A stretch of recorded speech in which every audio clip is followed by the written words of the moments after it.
Benjima, that's hurtful to grabbing, who's just chilling and lurking in the back, saying he doesn't exist. I missed a part of the conversation. First of all, hello Skinner, thank you for the raid very much. Usually I don't have to scroll up to see all the messages, I need a second. Thank you Skinner for the raid. Dark Lord, thank you for being second. Skinner, thank you for being first. Skinner is... Thank you for the lurk. Hello Psycho, hello Benjima. Thank you very much for the resub. Love, love. And sub to the face. My day has been super shitty. I went outside for a walk today because that's what I try to do every day because I just want to live a healthier lifestyle. And on the way back to home, first this wasp-looking motherfucker came straight at me, hit me in the corner of the eye, bounced off and flew away. And then of course I reached for my eye and then I rubbed an eyelash into my eye. So that was annoying. Then later I made dinner. And then I was eating and I made the mistake of holding my plate with my left hand and eating with a fork with my right hand. Seems normal. And there was food on the corner of a plate and I had a hard time pricking it up with my fork. So I did it with more force, yeeted the plate onto, like half onto me, spilled 1/3 of what was left on the plate on my t-shirt. So that was great. And then earlier when I took a shower before the stream, I was doing my hair and for some reason my left hand decided it wants to kill me. Because for no reason, I cannot explain to you why I did that, but I did that. My hand, like I was washing my hair and my hand just goes, pokes me right up here in the eye. Thankfully, like eyelid is in between there, it wasn't hard, it was like this. But yeah, you can scoop it out like that. Doesn't make it better. Why do you say these things? It's one of those days. But Skinner, now that you're back again, thank you so much for the raid. How was Viewfinder? I wanted to say Superliminal at first because that game also has a gimmick where it's about how you perceive certain things, but you played Viewfinder. How did you like it? I saw a little bit of the game and it looked like it would make me nauseous. Why do you have to say that? Because that's one of the games I also want to play with you. Not necessarily Viewfinder, but Superliminal, and they're very similar. So if you can't do one, I don't think you can do the other. Small chance. But yeah, it's one of those days. If only there was some kind of platform you could put a plate on. Why would I take my food to a bridge? Huh? Yes, I could have eaten off of the table like a regular, normal, sophisticated Totoro person. But that's not what I do. I eat like an animal sometimes. We were in a rush though. We weren't actually. We had all the time in the world. No, it didn't. Work was running out. You were still working then too. I mean, yeah, but you know, rather take the 10 seconds extra to take longer to eat versus then take 2 minutes to clean up. Then you don't have a good reason. Here I'm trying to help you. No, I never had a good reason. It's very sweet, Tifa, that you want to defend my idiocy, but there's no need. I was dumb. Also, we blend in very great with the background because somehow we both decided to wear dark shirts today. It's a sad kind of day, I guess. And this is a muted color stream now. It's a sad kind of week. Superliminal make me nauseous too. Okay, no. Yeah, then I'm pretty sure I'll get nauseous as well. Pretty sure. We can play like the first 10 minutes or so off stream and then you can tell. Don't count on that. Tifa, it took 36 seconds to decide Sonic Adventure. I think we can do yeah, but with that horror game it took a while too before... Why are you like this and how do I fix it? I started feeling the... I forgot the name. What was it called again? We played it for November. I want to say something with A. Amnesia. Oh, Amnesia. Yeah. The that Dark was it. Descent. Yeah. That's what it was. That took a while. I'm just saying. True. How do you train somebody to not get motion sickness? Asking for a friend. The friend is me, who's suffering Tifa. The part you saw was an optional challenge. Well, Okay. optional or not. Fair enough. Amnesia, you forgot the name. Yeah, I mean, there is a beauty to that problem. It's almost like they wanted you to. Liquid Ursula. Apparently, my left arm doesn't belong to me anymore. I have no other explanation. Wait, oh. Sorry, Benjima, I didn't see that. I saw it because it's Metal Gear Solid, so I do see it. Also spoilers, but not. I mean, game's been out for so long. I don't even feel my arms. Why do you not feel your arms? I have quite the muscle ache From what? from working out. Have you stretched afterwards? Yeah. Not enough, apparently. At some point, there's no stretching that helps. Real quick, this is really funny to me. This is really freaking funny, and I need to call her out on stream for this. This is one of those moments where I have to have this discussion on the internet so that there's evidence of this. Please Tifa. activate your therapist mode. We're gonna need it, I think. Wait. We need the lie detector from back then. Me. Oh wait, I will. Me. No, it was already working. Me. Yeah. If it's silent, you're lying. Alright, fine. I also need something to interview you with. The hand cream will have to do. Tifa, the world needs to know. Have you or have you not complained at Jack multiple times in the last few days when it was really warm over here that when he goes to the gym, he should take it easy and not exert himself too much? Yes, very true. But that's because you're also a streber who then wants the microphone is back to me. No, that's not how interviews work. I have a microphone, it's aimed at me. Okay. And has this Jack person done or done not heed your advice and not exerted himself too much and has had absolutely zero problems after going to the gym? It took a week and a half though. What took a week and a half? Before you started listening. I'm sorry. Are you saying that I had any problems the next day after I went to the gym? No. Okay, so again, no, the point still stands. Your boyfriend, who you told preemptively should take care of himself and not overdo it too much, did actually not overdo it. Yeah, true. Okay. Now we have this. No. I still want to add a line to it. No, that's not how interviews work. Oh, okay, I'm sorry. We have established, everybody, that this person has done nothing wrong. Nothing.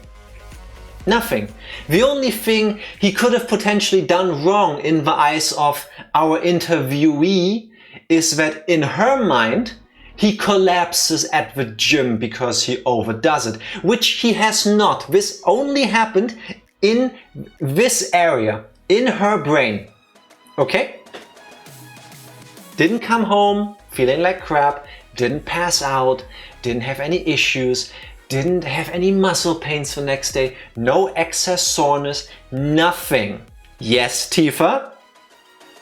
It's because my workouts are more intensive. Awesome. Thank you for confirming. Now, would you please tell us, right now, do you feel the consequences of you, how would people put it, overdoing it at the gym yesterday? No. I thought I should only answer the question. Then please tell us, why do you feel the way you do? Because it was a lot. And it was really you warm. do feel something. You said your arms are sore. Yeah, very true. And why is that in your words? Exactly. Thank you, everybody. Bam. Bam. She's been nagging me It's really sweet. It's super Because you sweet. push yourself a lot, and then you keep overdoing it. Oh, give me some too. When have I overdone it, Tifa? Give me some of the microphone. When you try to... No. In your mind, you might think I might overdo it, but when have I actually overdone it the last time?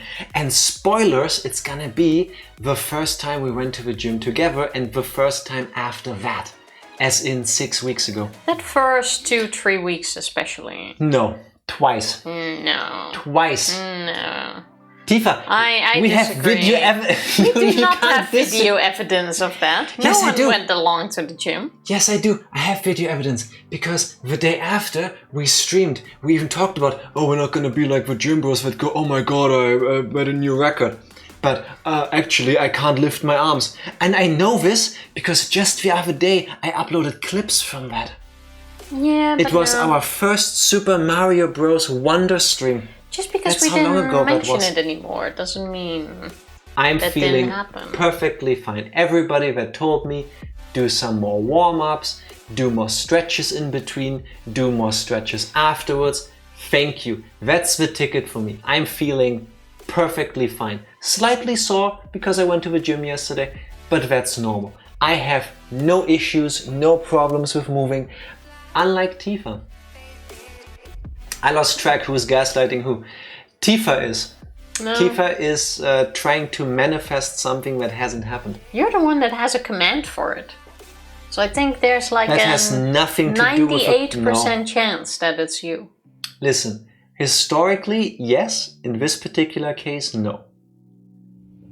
And I find it really, really, really funny that you, who gave me crap for something I didn't do, did do the thing I didn't do. And I understand that all of these sentences were really confusing because I did all of this from the top of my dome and I didn't prepare for this moment. Tifa triggered me, I'm sorry. I let her get to me. I'm not even sure how. By complaining that your arms hurt. You don't have... I don't feel like you have the right to complain after all the stuff you told me I shouldn't be doing, and then you go and do the same thing. Well, I can also throw it on all the bruises I have, so I'm not sure. Like one you can still see, that's there. Thank you very much for the one. follow. Much appreciated. Appreciate it, Torben. How are you doing? So I got a tiny one here, and this one you can't really see, but I got a really big one that goes all over the side. Tifa's arm is olive. I want to say olive shaped. If olive I do it color. like this, you can... Not if you do it out of frame. Yeah, but on camera you won't be able to see that. That's all blue, and I also have several mosquito stings in that, which is annoying. No, stop scratching. As hell. Why are you bruised, Tifa? I have no clue. Like the one on my arm is massive, and I have no clue how I got it. Sometimes you just get bruises and you don't remember from what. Help, my girlfriend has become a plum. Can you do me a favor and stop getting bruises for 2 reasons? I can try. But First reason is because if you get a bruise, that means you have been impacted by something, and that's not great. Like, just generally try to avoid that, please. That would be nice. I can do. Also, second of all, because people will start looking at me funny again. It's never this bad. Or it has never been as bad as back then, when you were...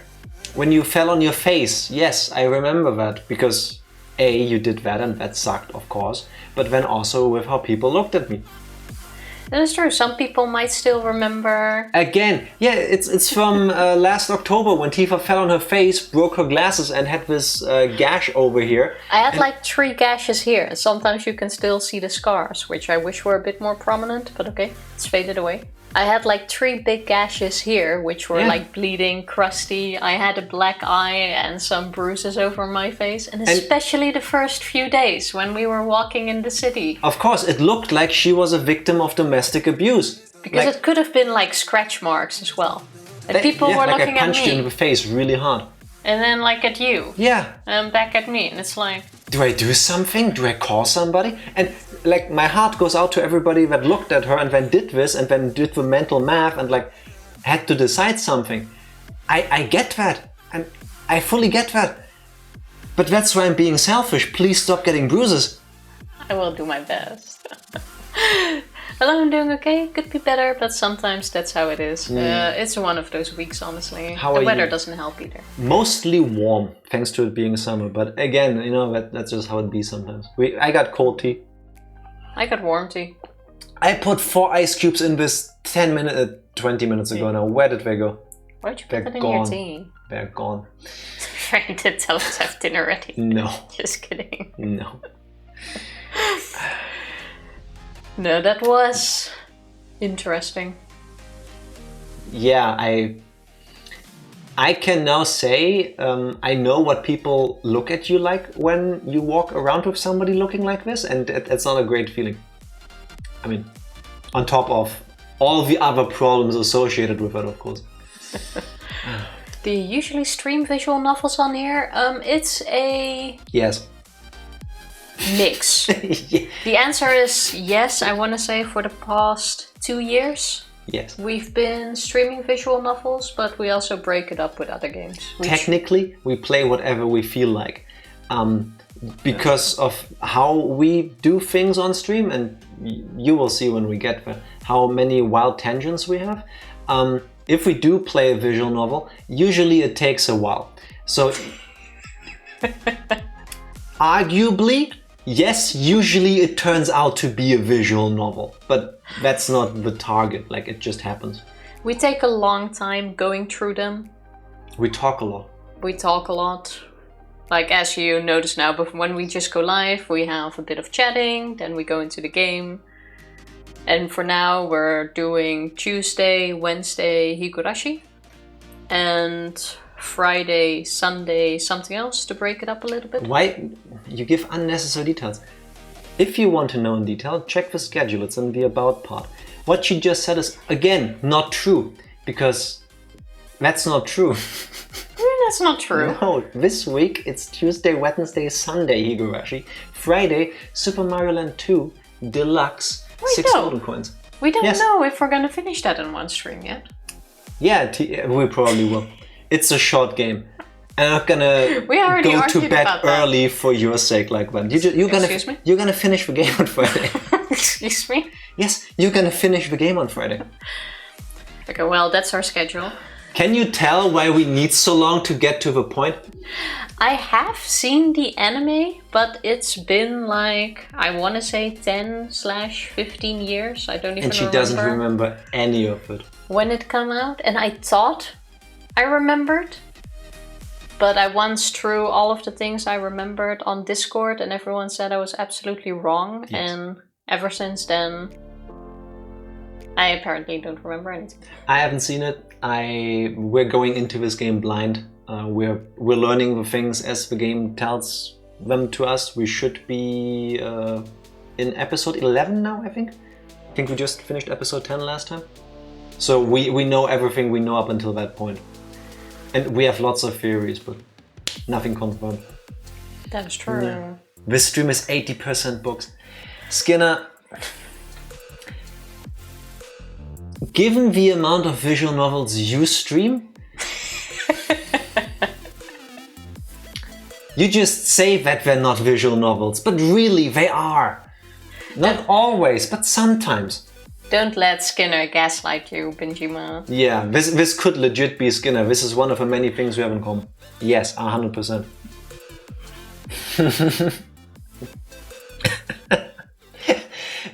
At this point, I don't even know who's gaslighting who anymore. What are you usually reading in terms of genre? I have no idea how to put that into words. I can tell you what we've played so far. We've played all of Danganronpa. True, we started with Danganronpa. Yeah, we started with those, done all of them. We've played through the Zero Escape series. And we've done the first Ace Attorney. And another one? No. Really? We spent 2 years on that, over that. Yeah, I mean, we also did the Colonel Sanders KFC game, which was amazing. That doesn't really count. And the llama. My girlfriend is a llama. Paka Plus, but we dropped that after one stream because it was too strong. Yes. So whatever the genre is of games that make us talk even more than we normally do, and is that a genre? Should be. I still enjoyed the Danganronpa series. Sorry, Danganronpa. Danganronpa. Series No, it's the best. Danganronpa. I will never accept that official way of pronouncing that. No. We also spent a very long time on that. I think we had 400 like hours. 400 hours on stream playing Danganronpa. If you have played it, that should give you a bit of an idea of how we go through our visual novels. That's one of the games I would like to forget and replay. Mojika is an upcoming visual novel that seems interesting in my opinion. I just googled Mojika and the first thing it shows me is flats. Put game behind I should it. put visual novel behind it, I guess. It's also a company. Oh, there we go. Are we talking about Minikui Mojika no Ko? I think Keep that's it open. the full term, the full name. I'm gonna check that out later, thank you. I've yet to finish V3 someday. Also played the spin-off. The spin-off was... Ultra Despair Ultra Girls, Despair another Girls. episode. Yes. V3 I really enjoyed a lot. Yeah. It was... People are split, like 50-50 on how they like it. I enjoyed it tremendously. So it was a nice closure without any spoilers. I recommend starting... 2 remains some my point. favorite, but V3 close second. Also only 400, are you sure? It was Yes. like 460, No, I think. it was like 370-ish, but we we also were often- counted in the amount of time it took us to watch the anime Danganronpa 3. So all in all it was 400. I did the math multiple times before I Okay, put fair. that in the pre-stream thingy loading bar kind of thing. I know it's 400 hours. I'm so fast I wrote it backwards. It's okay, Benjamin. You haven't seen all of it, so technically, I know you really want to, you can still play it yourself too. Or you just watch all of it on YouTube on our channel. Or That's fine. that. Except for the anime, of course, because If you have a few days time. it's just 300 something hours. Yeah, Like, exactly. Then are you It's saying summer we're not vacation. worth that, Benjamin? for your kid, no? Didn't you say that before you start your new job, you have like 2 days off? Can get a start in? I mean, it's only 48 hours out of a 300 something, but It's enough time for a head start. yeah. I mean, what else are you gonna do? Please don't take that serious. It's only 300 hours if I watch your streams, to be fair. I mean, yes. You could also just play the games yourself in like 1/3 of that, I want to say. They're both trying to gaslight now.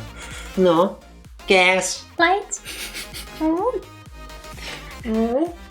Psychological warfare? Thank you for the recommendation, though. Yes. Gonna leave it open and check it out. How long to beat is probably 12 hours.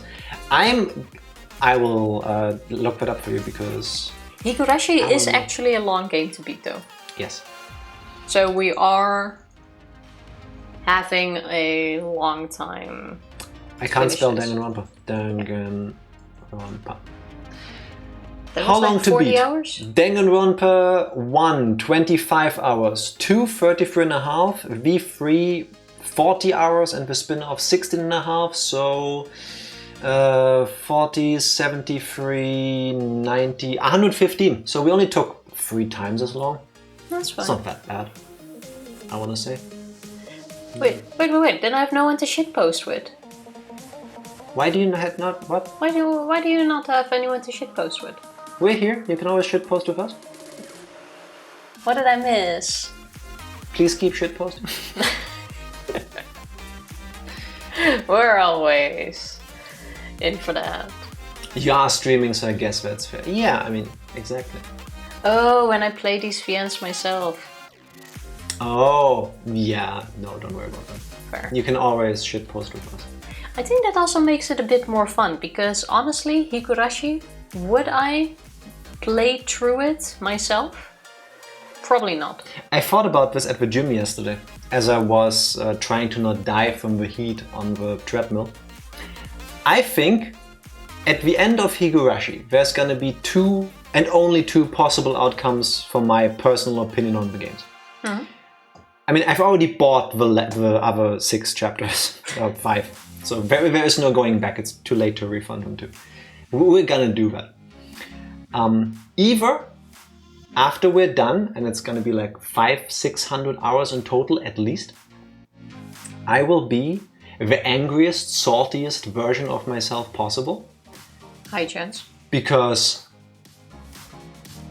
of how the story is being told. If every chapter continues the way chapter 1 and 2 are laid out,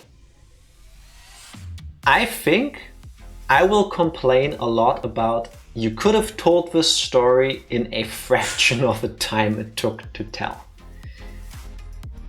Or I will honestly sit here and go, oh my god, that was amazing. I love the way that they did the game, or they told the story in the way they told it. I'm gonna let myself be surprised.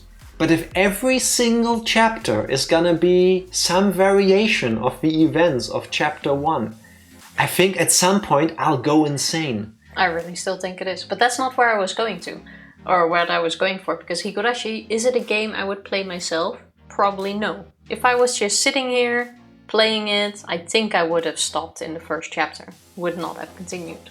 But playing it like together, shit talking with everyone, or just like talking about the things that are happening, making fun of it, or just going through it, that makes the game a whole lot more fun. Yes.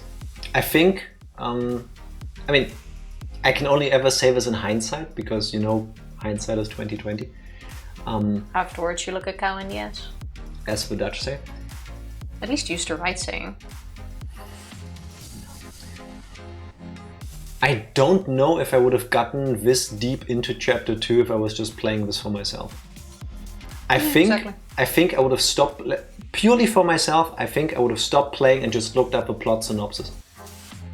Just to get a gist, like maybe not even read the whole thing, just read enough of it to realize, does it keep going like this? Does it just keep repeating? Like, can you just give me the Cliff Notes version? You're only on chapter 2? I'm sorry, only? Skinner, I'm sorry that when you played Higurashi and never told anybody, that you were faster than us. But yes, chapter 2, episode 11. And yeah, Umineko will probably do after as 2026. well. But it's gonna take a while. Yes. Maybe if you press press A. I mean, fair. That is fair. I can press A by going into the recap. Let me know. Oh, why didn't you press the recap button, man?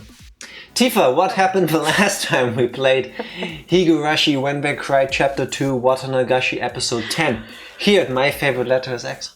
Okay, the last time... Did you just scratch the side of your face with 2 hands? No, I put my ear thing in and scratched the side of my face. I was thinking like, did she just scratch like this? That's...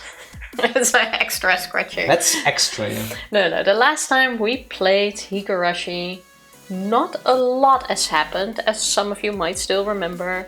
We were looking for Satoko and Rika, who have gone missing. Reina has gotten some adult help, which has arrived, and we have all started. I don't know why I see a butler in that. No. And we have all started looking for them with... Yes, we broke into the 2-story shack and investigated it. Yeah. No one was in there, unfortunately. We couldn't really find a sign of them either. So Mian has given everyone instructions on where to look. Unfortunately, they haven't been found, and the search was cut off a little bit earlier because everyone was still tired from searching from the mayor the night before, Eder, who's also still missing. Yes. Our dear Keiichi also tried to help with the search party, just walked into a random direction where he didn't see anybody else go. Didn't make it very far because as he saw the city off in the distance from the little like hill that he was standing on, he had a moment and a breakdown because he kind of caused this. He feels and, guilty. All the emotions associated with that came flooding back, and he physically reacted to this. Like he did the whole like falling onto the ground, like trying to like claw back at reality kind of thing. But thankfully Reina came by. and tried to give him a pep talk. She was very kind and told him, you don't have to worry about me, I'm not gonna disappear. Which then triggered him even more, because when he did the Death Note level mind game with himself, like, oh my god, is she saying that because she knows what I've done? Oh my god, that means she is gonna disappear next. He had a full-on panic attack, basically. Eventually he hobbled back to the main party, everybody had miso soup, and Mion called it off for the night because people need to sleep. Ooishi-san also has arrived with the police force who would continue the search, but before he would do that he offered Reina and us a ride home, which we have accepted. He set Reina off home, we fell asleep, he woke us up before we were home and started interrogating us basically on what has happened to our murders and missing people. The rumors are that the entire village basically knows that we, or at least, what were their names again? Tomitake, Takano, Shion and Keiichi. That the entire village knows that Tomitako... The four of us. No, not the four of us, those two, broke into the warehouse. And that is the reason why they were murdered as punishment. And the reason why the mayor and Rika have gone missing is because it used to have a super heavy lock that no one could break into. But it was too heavy for Rika, who's currently the sole responsible person of taking care of... She's the last living member of the Furude family. Basically. So she wanted a small lock which she could easily take care of. So the mayor agreed to it, they had the lock exchanged, and after that it was her only crime was being small. So for that the mayor and Rika are seen as responsible, and that is seen as the reason on why they have disappeared, as a punishment for making the break-in possible. But maybe that's not actually the case. That's the rumors. Yeah, a new theory has sprung up from Oishi. Tomitake and Takano died because, they broke in. It's the punishment. The 3 disappearances, the mayor on the first night after, Rika now, Satoko is just a bystander, she's just cursed, things happen to her. Yeah, but Satoko kind of seems to be forgotten in this for now. Yeah, she's not important. Not to this theory at least. Mayo goes missing first night, Rika goes missing the second night, and now, potentially, another person is gonna go missing, and that's Mion's grandmother, Oreo Sonozaki. Because his theory is that what connects the first two is that they are the leaders of each one of the big 3 families, the Kimiyoshi family and the Furude family. And if magically it's only the leaders of each one of the big 3 families disappearing, the next target has to be the matriarch of the Sonozaki family. Who isn't seen a lot, so they're trying to figure out if she's even still alive. Yes, she only leaves the house every now and then for big events like the Watanagashi, where she appeared for a moment, and to take music lessons. Which she hasn't showed up to because she was apparently sick. Yes, so the question is, was she actually sick? Has she actually gone missing? What is happening and why? And so, more questions! That's where we left off. Last time we played Higurashi. Basically that. Basically that. So not a lot of stuff happened, but a lot of stuff happened, as per usual. Starting here. If you looked into Seconia when they cry too, not sure how or if it's connected to Higurashi. I didn't know that's a thing, but according to Psycho, it's on indefinite hiatus. Yeah, so also probably not gonna look into that, because the worst thing is starting something that isn't finished. Deltarune. Whether it's a show or a game. And we've started like some amazing series, and then it turns out like Netflix cancelled it. Marco Polo. And that's like the worst. That was like the first disappointment. Also, screw Netflix. You know what really hurts my soul to this day? No game, no life. That is true. At least there was still a movie. Give me season 2, you cowards! Don't bring Deltarune into this. Deltarune is not completed. Only the first 2 chapters are out, I believe. 3, 4, 5, and whatever it needs to be a finished story. Don't even have a release date yet. I'm not gonna touch 1 and 2 or either until it's completed. It's every year, no? It had been, but it hasn't been since 2, because development takes long. Wasn't Deltarune one of Snowy's projects? No. Or was that another game? That was... Because that had a release every year, I think it was. That's what we're aiming for, the Danganronpa fan game. One sec. I can't think of a name from the top of my head. Same, I forgot the name. Wait, I can just Google Snowy. It's gonna be way faster, trust me.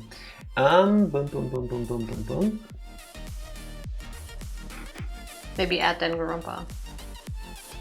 Because I don't think you'll find it on there.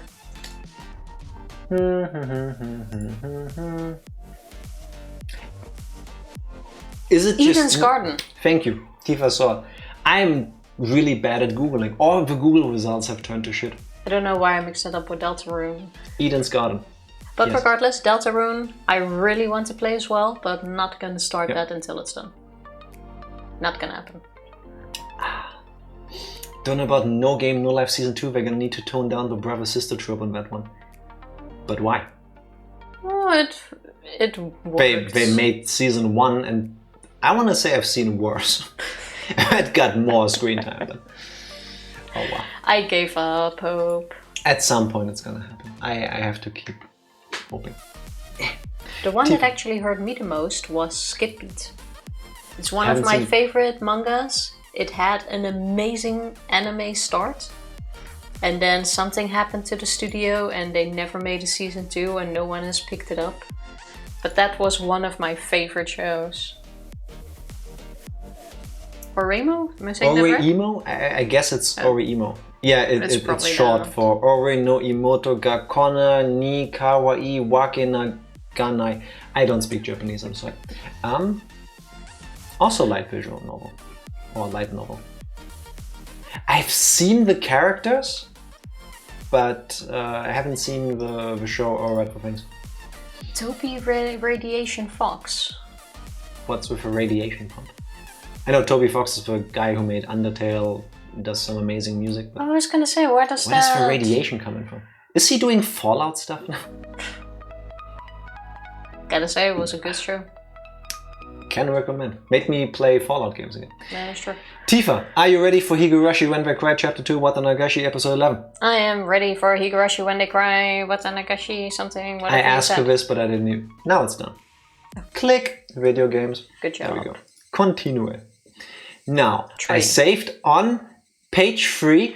There it is. End of chapter 10. You still you can still No. do your double save, but at least like overwrite the No. first one or something to make Never it so much overwrite easier. save files. Yeah, but to make it easier, only the first Never one, overwrite save files. and then the second one you can put in an empty slot. Also, I just realized something. What? Give me your phone, please.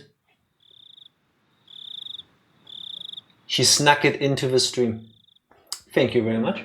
Be right back. You know, my phone was in this room for like years, and until like last month we heard a sound on the speaker, and ever since then I have to hand in my phone when we stream, and it gets banned into the We're hallway. focusing the camera. Yes, I don't take risks, Tifa. No unnecessary risks while doing live streams. That was his old name when he made Homestuck music. Oh. His username prior to becoming famous. He was known for creating mods for Earthbound. I did not know that. Okay. Okay. Does he like it when people call him Radiation? Maybe there's like a Well, he a dropped the disconnect name between now. them. Yeah, I mean, if I release a game, I also would want like a not necessarily one of my internet pseudonyms on there. You know. Fair enough. Let's go. Oh god, Fade to White. Why? Homestuck was weird. Never read it. Same. It's a webcomic, isn't it? I know it exists, and I know that it is apparently weird. Question to all of you. Should I read it? Also, apparently it's long. If it's weird, sounds worth it. Fair and earned. Which part? Long but interesting setting. Alright. Maybe I'll give it a shot at some point. You ready? I'm ready. I saw a ceiling I was familiar with. Though I was groggy from sleep, I did notice that it was in my futon, like... I did notice that I was in my futon like I was every morning. I looked at my clock, and despite having turned in so late last night, I had awoken at precisely the same moment I always did. Yeah, that's because your clock doesn't move. Of course, why would the clock move, Tifa? Does somebody take it down and put it somewhere else? Yeah, I'm not gonna say anything more than I already have about properly. the clock. And about the phone. I'm not bothered. I'm so low on sleep, but I guess you really can get up at the same time every day. The secrets of the human body never cease to amaze me.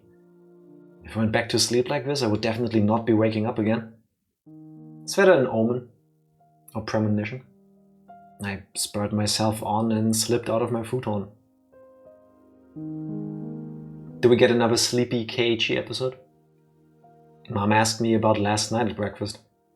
Apparently, we too had gotten a call asking if we knew where Rika-chan and Satoko were, and Mom vaguely understood that something serious was happening. So then, you were out late last night with all your friends looking for them? Yeah, why weren't our parents helping? I was just gonna say the same. Of the village happenings? Do they not care about our friends? Do they not care about the mayor?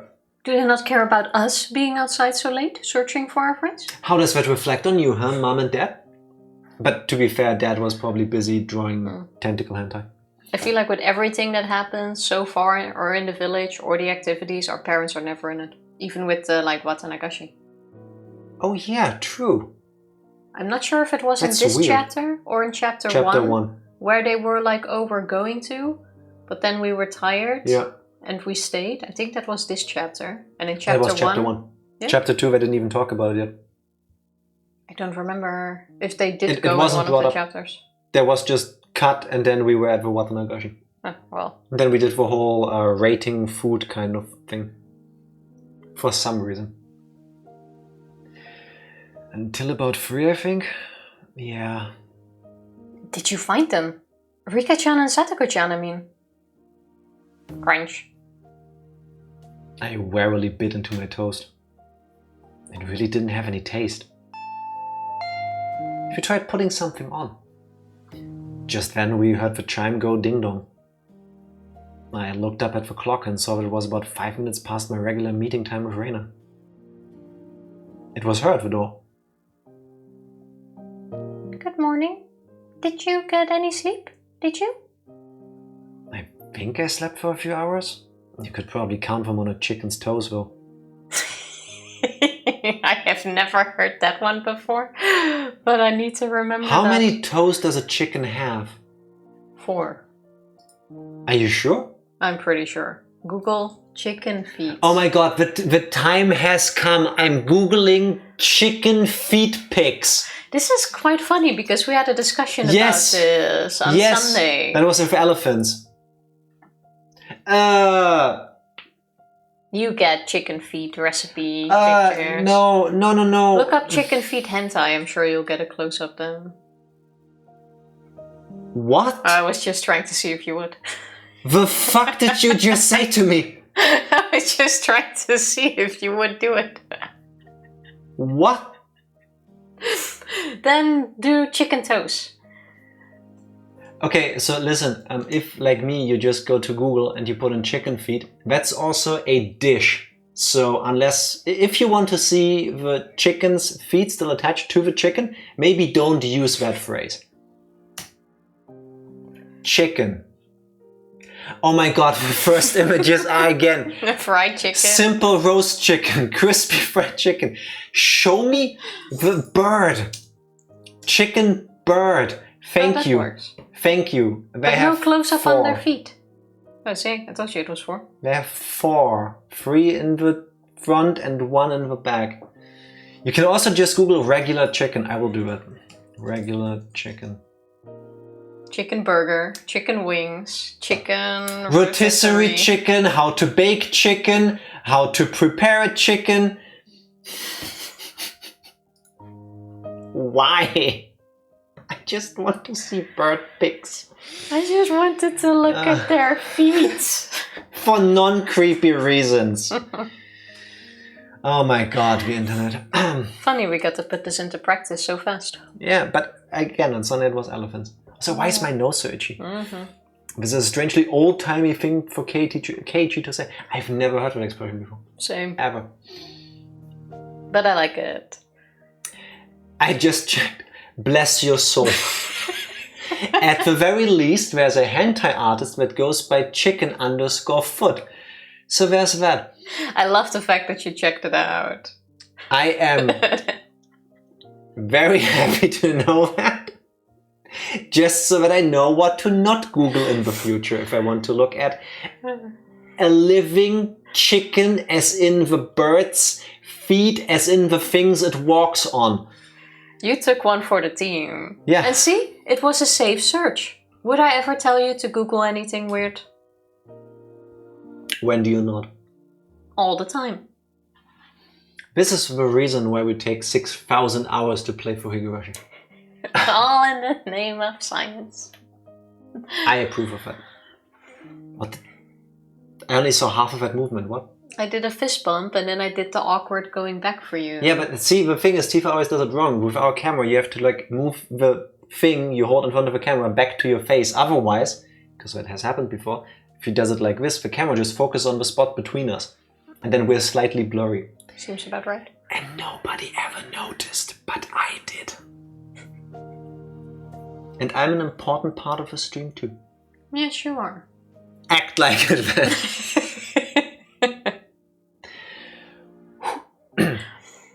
Now, this is a serious moment. It's a serious moment. I can't do Reina laughing. It's too high. I do the too high pitch for me. The end of chapter 1 has ruined all the laughter when it went from to stab. Reina seemed pretty sleep deprived as well. There was something missing from her usual spirit. Are you going to school? Yeah. I think it would be better that way. She said, smiling albeit stiffly. Reina was probably worrying her heart out about those two as well. Even so, she wanted to go to school. I'm gonna laugh if now Satoko and Rika are just gonna show up at school. Tifa playing with a teabag tag again. That would be amazing, actually. If for some reason they didn't even realize people were looking for them. That is also true. Dark Lord, thank you very much, Thank you Tifa. very much. Sit like a human.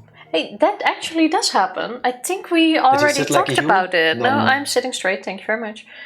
I think it People was go in missing and don't realize? Sweden or the US. Doesn't even really matter. But some woman was mentioned as missing. So they had like this whole search party where they would go through the woods in like a line to see if they could find anything. And then after it was like, oh, who are we even looking for? And it turned out to be her.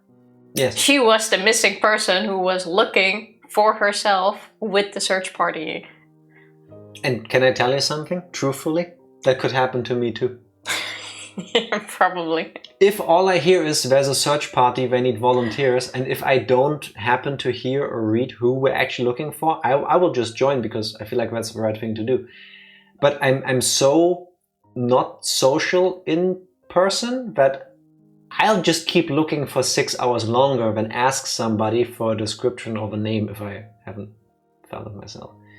Then again, now I think I would have to overcome that, because how do you look for a person if you don't know who you're looking for? Well, in these situations, you go for the worst case and expect to find a body or items, best case. Like you go in a line and you walk all forward to cover all of the ground. To be fair, if no one recognized the woman, how would Jack? I can't help that we share the brain cell, and that's a good thought. Like even I would have to overcome my not wanting to talk to people in public, because like how I'm not gonna just look for a corpse. Like that seems very pessimistic. I mean, obviously you don't want that or to find that, No, but you are yeah. looking for something. In the very worst case, you find somebody's body. Yeah, In but best case, you find... That's not my point. My point is I'm going out looking for somebody with a group of people.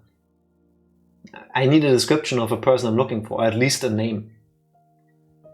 And then if they show me a picture, I'll go like, that's me.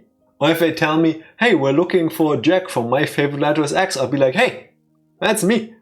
And then, done, you know? Well, I solved. guess Speedrun. didn't have a proper look or something, because I would assume they have pictures. You want to find them dead or alive? Yeah, I mean, I guess. How did we get to that again? Psycho, I guess. No, that was a joke. It was Tifa. You brought that up randomly. Searching for people in the line. Yes. Yeah, and why did I bring that up? Because Psycho. Because that's what this part of the game is about, looking for Satoko and Rika. Oh, fair enough. Are you okay? If you stay home today, I think you'd just be worrying non-stop and sleeping. I don't want that. I don't want you to sleep. Yeah, I don't want you to catch up on sleep. Stop sleeping. So, let's go to school together. Alright. Wait just a moment. I'll get ready. I was just a little bit happy about Reina mustering that much consideration for me. We went to the place where we'd usually meet up with Mion, but she was nowhere to be found. We were a little bit late today, so we thought she'd be waiting for us. I guess Michan couldn't wake up today, huh? Nah, that's right. For her, it wasn't just yesterday. She was up all night looking for the mayor the night before last, too. We waited for a bit. Time passed until it got to the point where it was okay for us to go on alone, and we exchanged glances. What do we do? Wait a little longer? At that point, my brain, which had finally been woken up by the morning air, recalled the ominous words ooishi-san had left me with last night. The leaders of the three families were disappearing one after the other. And next, it might be the Sonozaki's leader. Could Mion have... No, that couldn't be. That was also one thing that was mentioned in the recap. Technically, the head of the family is still Mion's grandmother, but all of the duties and everything has basically been given to Mion already. But she's not quite the leader yet because she doesn't carry herself as such. She doesn't have, what was it? She isn't dignified enough or something like that? It was something like how she carries herself. But the question now is also if the leader of the Sonozaki family would actually go missing, it could technically be Mion as well. Yes. Or Mion could be missing because her grandmother has gone missing and Mion now doesn't want to waste a single thought of school or about school. Yeah, but I doubt she wouldn't let anything know. I have a better question.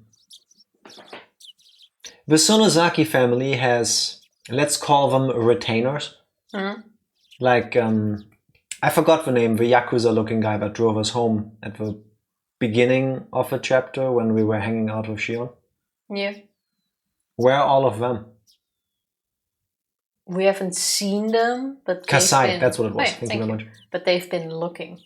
Because we've seen Mion hand out orders to them. Or maybe people like Kasai haven't been brought up again because they are already villagers of Hinamizawa and they were here anyway. What do you mean they were here anyway? I mean, Kasai has to live somewhere. Yeah. And if he's a villager in Hinamizawa, then he would probably have been there helping anyway. So there is no point calling the gang together because they are already here. They're just not dressed up like Yakuza thugs. Could be, but I assume they live on the Sonozaki land. Didn't they have this whole property with several houses? We know that there's a main house, and other than that, we know that the Furude shrine grounds are huge. Well, but we don't know the rest. Oh well. Doesn't really matter at this point. Let's press A. Let's go. Let's let her sleep for today. Reina gave me a pat on the back. Mion, She's still here, right? Did you say something? Oh, nothing, just talking to myself. Let's get moving. The two of us headed to school by ourselves. And on the way, we saw a bunch of our classmates accompanied by their parents. It even looked like some of them were being taken to school by car.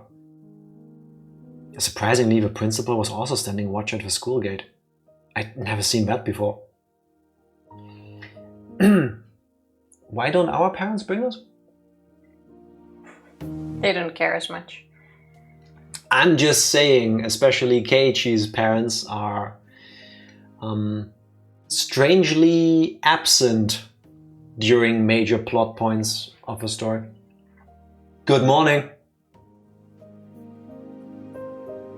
Good morning. The principal was bowing to our classmates' guardians. The wooden sword leaning next to him was a little ominous. Maebara-kun, good morning. Ryuga-kun, good morning.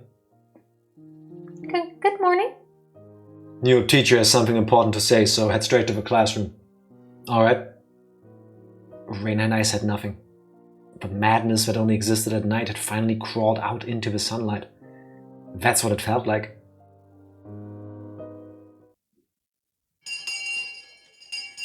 How many people need to go missing before you make public service announcements? I'm guessing the answer is 3. 1, because the mayor was announced the next day too. Yeah, but now 2 more people have gone missing, I think, so the answer is 3. But now we have... okay, fair enough. You asked when do we make an announcement? That was the day after. Yeah, true. Chie said something like, oh, have you seen the mayor? Yeah, true. And if you have reported, blah, blah. Fair enough. I should have phrased my question better. How many people need to disappear in a small village up until the director of a school to get involved? And the answer to that is 3. Well, I think it's now because children are missing from their school. It's like it hits straight home. It already hit home, but now it hit like inside home. I guess. Either way, it's not good. Good morning, everyone. The hushed conversations that had been spreading for a while now all disappeared like an illusion the moment our teacher walked in the door. Silence dominated the classroom. The principal came in with our teacher as well. This was clearly not a normal morning. First, the principal has something important to tell everyone. Oh, this is like he says it, she says it. Go into the classroom, your teacher needs to tell you something. Actually, the director has to say something. Of a principal. Go ahead, Mr. Principal. The principal cleared his throat and approached the dais. I'm sure some of you already know this. The classroom was dead silent. Everyone was staring at Rika-chan and Satoko's empty seats.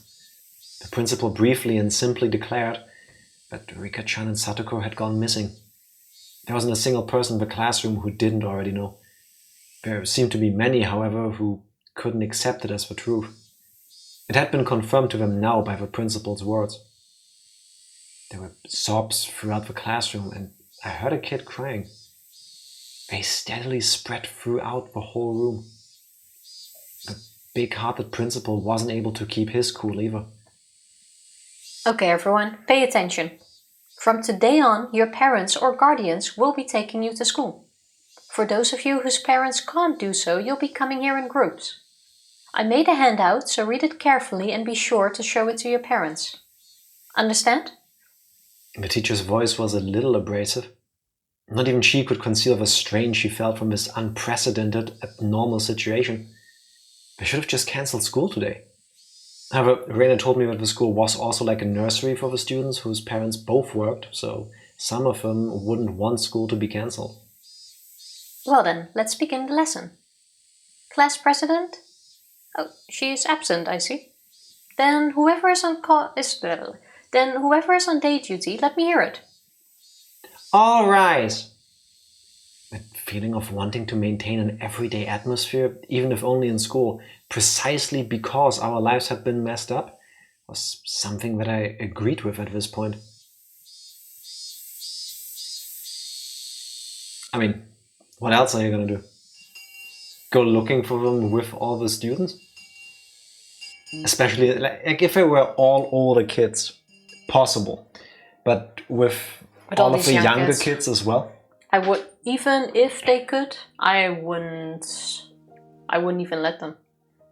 Yeah, plus they just plain don't have the stamina to walk for multiple hours straight. Not even the stamina. What if they actually do find something and you scar them for life? I didn't even think about that. Oh my god, yeah. I wouldn't let the young kids search for a missing person. Yeah. Like, you don't want to go out of the missing or out of the worst case scenario. Yeah. But there is a chance there is a worst case scenario, and then you don't want to send a 6-year-old. Hey, Miss Teacher, we found something. What's this? No. Yeah. They will not go search for any missing people. If they're like 18 and above, we can talk about it. Yeah, that... you have a point. Something to be avoided. As for the teacher who always had her lunch in the staff lounge, she ate it in the classroom today. I had to laugh at her curry bento, which was just a rumor until now, but there was nobody to laugh with me. Why would you laugh at curry bento? That sounds delicious. Where is mine? Why was the curry bento a rumor? Was the curry thing in the chapter 1? Because in chapter 1, we had the whole curry moment. Oh, I thought that wasn't too. The line going amongst the students, the joke of a rumor was that she eats curry for every meal. Even her bento is curry. Then again, Indian is one of my favorite type of food. That didn't sound grammatically right. Indian is one of my favorite cuisines. So if I could eat Indian food for every meal of every day, I wouldn't even be mad. Also true. I'd be very okay with it. I think the rumor is she only eats curry.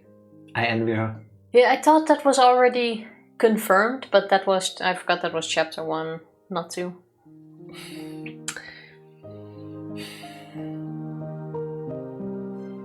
What? I'll accept. Accept what? That you and I have a very different opinion on how the stories of chapter 1 and 2 are connected.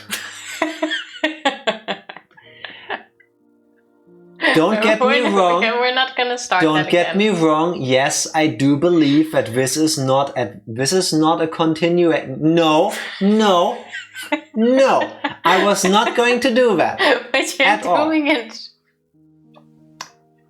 Okay, I will skip this part of my conversation. I was just going to say that unless stated otherwise, I believe everything we have seen in the other chapters is still true.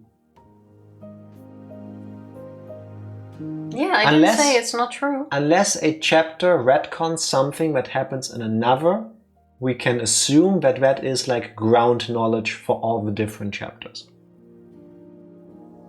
So, for example, if when we get to chapter 3, Keiichi mentions something like, hey, my dad is a plumber. Then in chapter 3, he's a plumber. Mm-hmm. If his job is never brought up, I would just assume that he is an artist who has his own gallery in part of a building that we live in here. Mm-hmm. Which is why I thought that there is no need to bring up Chie's abundant love for curry dishes. Because... Yeah, I agree, because what you said is my theory. But I thought in this chapter, Keiichi already had it confirmed. And now he was laughing about the rumor. No, if I recall correctly, the only time curry has been brought up was when he was supposed to go out to the garden. To water the plants, and he saw the curry garden. Yeah, but that's why I was confused, because I thought we had the curry episode in chapter 2. No, 1. I wanted to say to flower the water, but that's not how that works. You shouldn't throw flowers into the water if you want to keep the flowers, I guess. It's an interesting way of putting it. I'm just protecting my brain at this point. I don't know better. Rena brought her chair and lunch over to my seat. Today, it was only the two of us. The fact that we didn't need to drag any other desks over was sad. I'm sleepy. Yeah. I don't feel like sleeping anymore, though. In fact, I'm jealous of the people that could sleep at a time like this. They've got nerves of steel. Or they're just really exhausted. Or they have the, to me, very enviable ability to just shut their brains off. Yeah. Because, I mean, a human needs sleep. If you don't get sleep, you're not gonna perform to your best. It's just gonna get worse. So, even if you don't want to sleep, you need to sleep at some point. You're right. I was sleepy this morning, but my drowsiness had dissipated after coming to school and constantly feeling the incredible tension.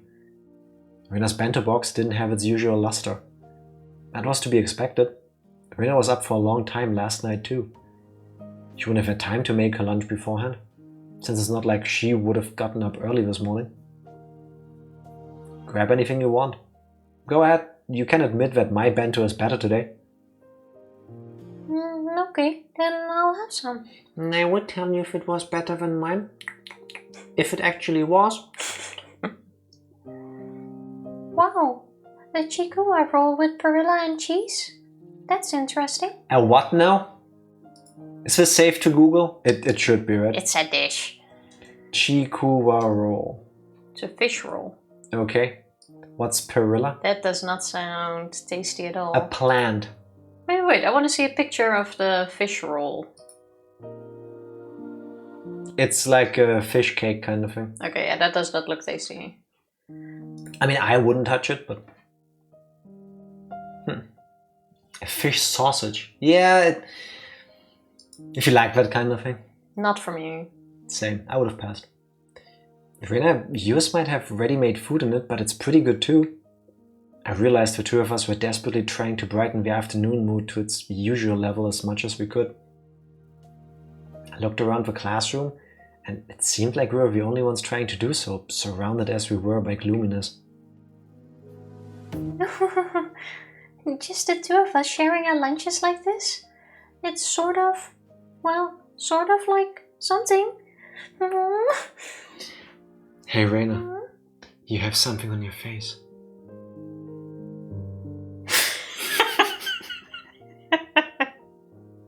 And then she blushes, and then Keiichi realizes what he just did, and then he blushes, and then they both look away from each other. Is this how I met your mother? No. Perilla's a leafy herb. Cheese is an emulsion created by fermenting milk. Oh, thank you. I was really unsure about the cheese part.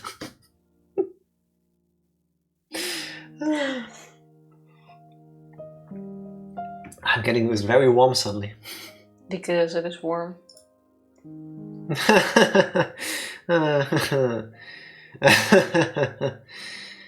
Our laughter grew quieter. I was the first one to mess up. Sorry. I mean, well, I'm sorry. No, it's okay.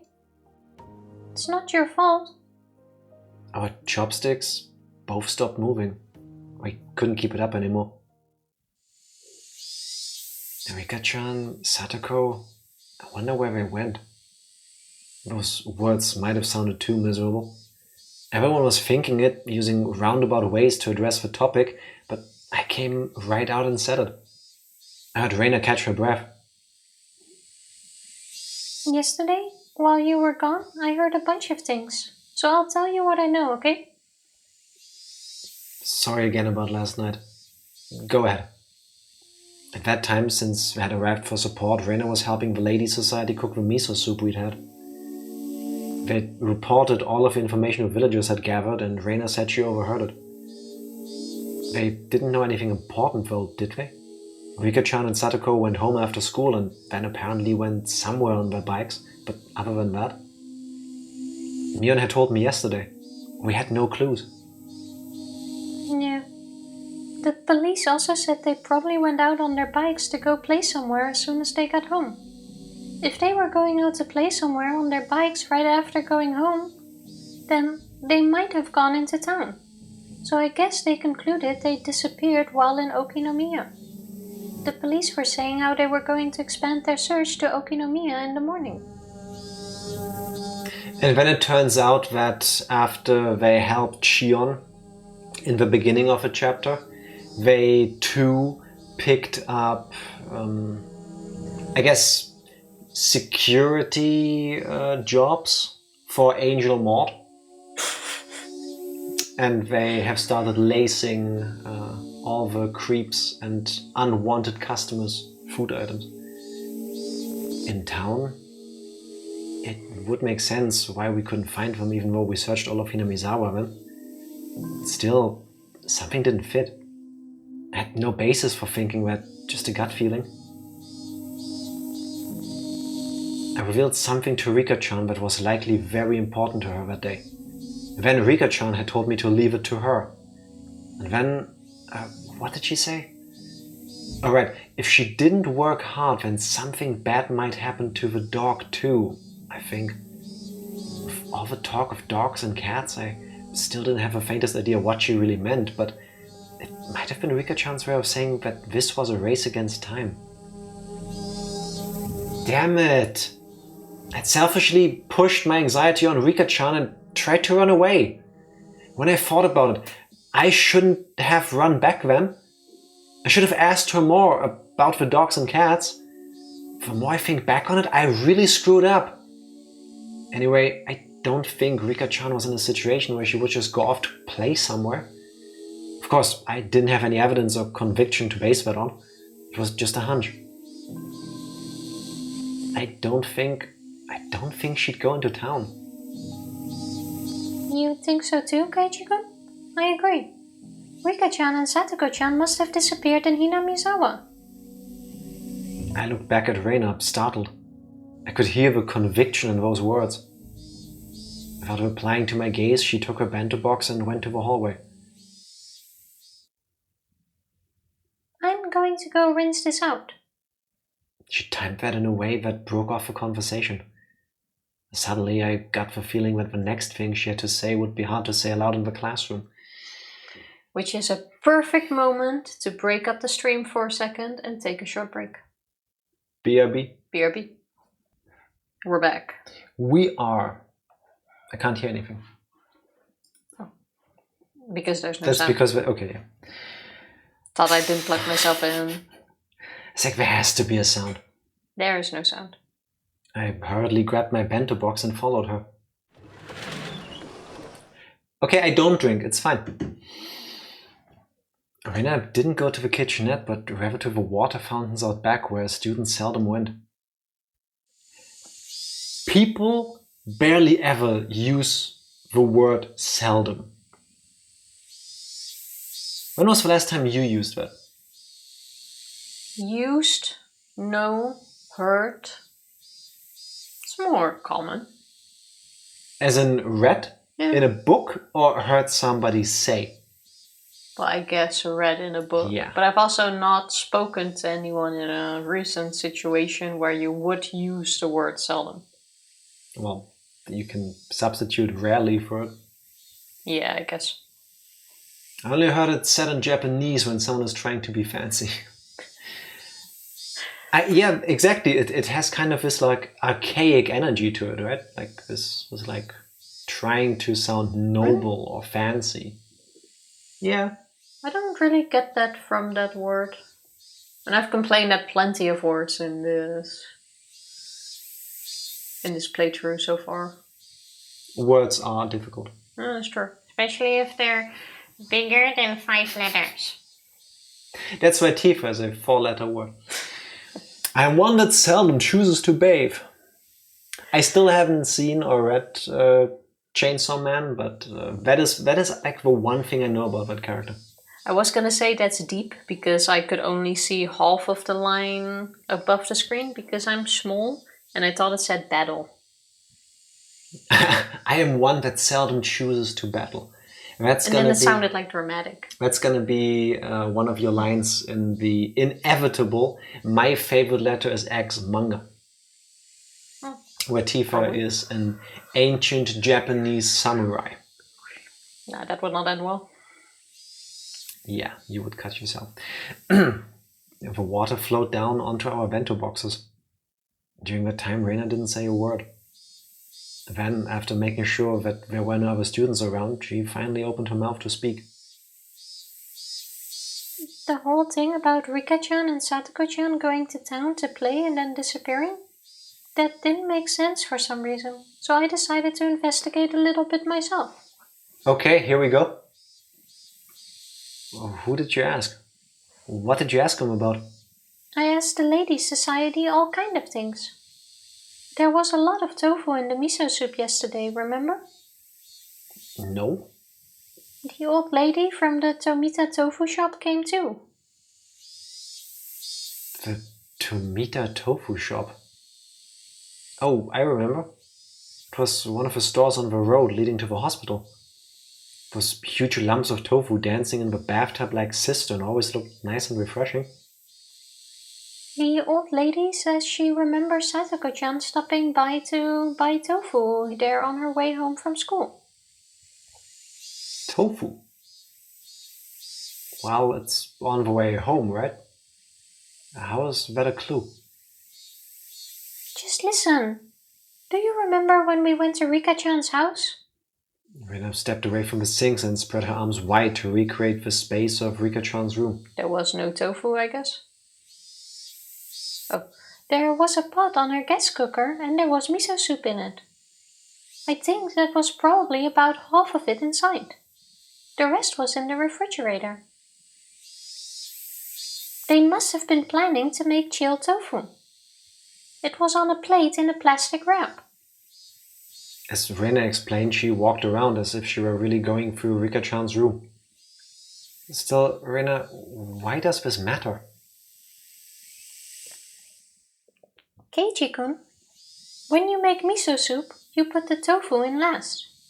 That means that Rika-chan or Satoko-chan, whoever was cooking, was standing there making it up until right before dinner time. Right up until dinner time. Wasn't everyone saying that their bikes weren't around, so they must have gone somewhere to play by themselves? The trash in the countertop bin was put in there really awkwardly too. Rika-chan makes most of their food and lunches, but occasionally Satoko-chan does it too. So Satoko-chan was cooking that night. The trash was put in really awkward. How do I need to imagine that? Just like when you do it, like just throw it in? Or like fold it, stashed away? We're gonna have words right now, missus. I was waiting for it. Tell the truth. I was waiting for it. Tell the whole truth. No. You can actually be really good at trash. Exactly. Stashing. That is my problem. I don't have an okay way to put the trash away. Either I just lob shit around and it just goes wherever it goes. I mean, we have to split our trash because of Germany. So I put it in the right thing for it. But I don't often like fold the cartons down to size. I just put the empty carton somewhere so that I remind myself that the next time I walk past it and feel like taking care of it, I need to still fold the milk carton into a smaller shape to not use as much space when I throw the trash away.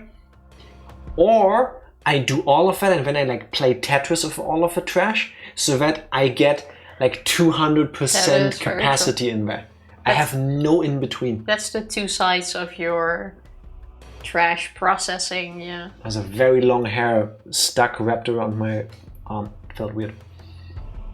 I'm guessing it's kind of like this, and Rika-chan is the one that goes, you know, folds all the papers. She doesn't just crumple it up. Yeah, and Satoko is one that just, like a cat, kind of like just... Oh no, it fell into the trash. Taken care of. So that means that Satoko at least didn't go somewhere to play. She was preparing dinner? Yeah. Then I took a look at the rice cooker and there was rice for two still in there. So she made dinner for both of them, but neither of them ate it.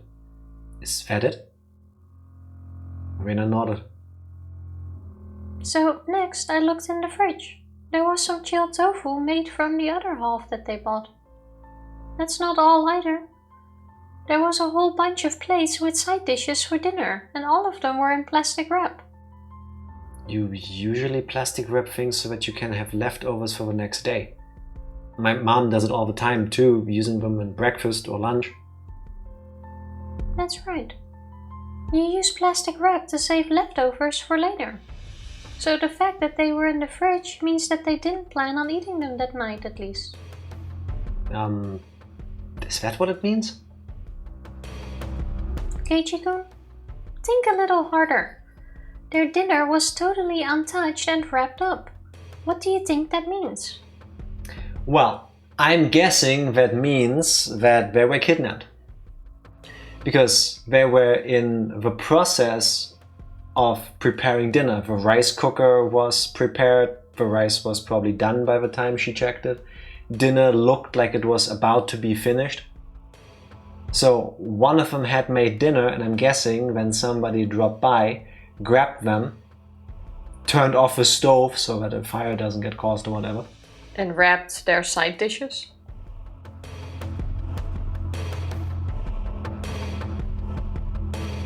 I would have figured that's just that they did that. Either way, somebody came while they were preparing for I don't know what, dinner I guess, grabbed them, grabbed their bikes and made them disappear. Them being gone together with the bikes is not shocking. Like somebody with a truck could have just taken them and the bikes.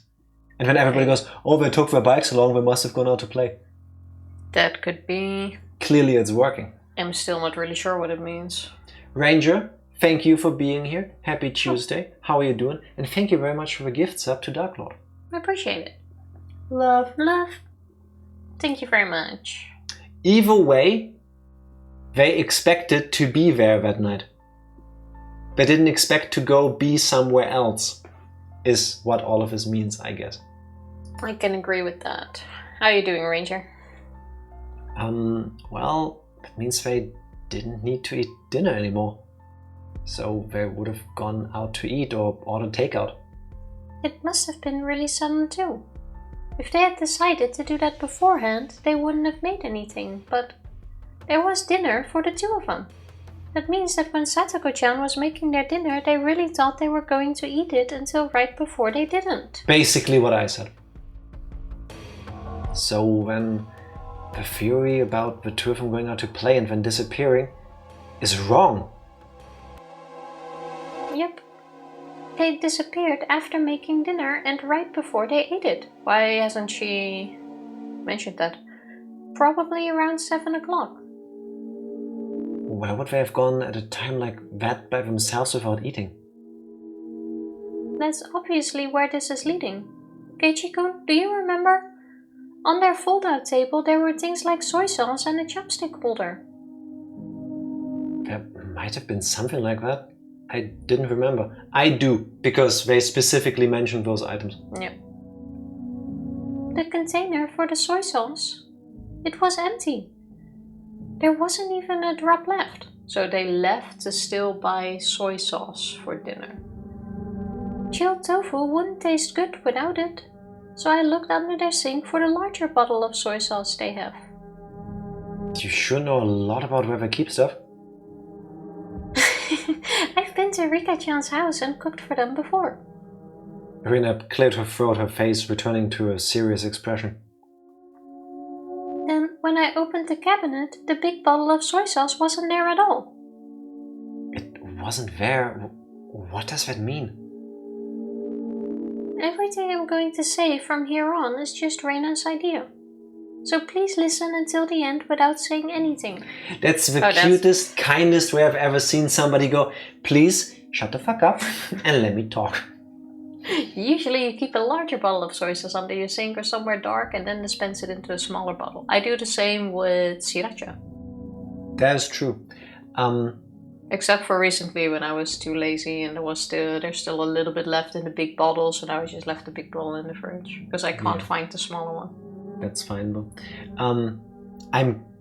I'm guessing it's gonna go with she was preparing dinner, realized they ran out of soy sauce, so they quickly wanted to go and get soy sauce.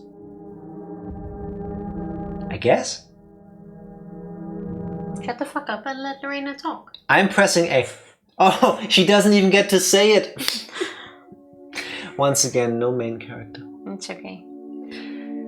Last night, Satoko was making dinner like normal.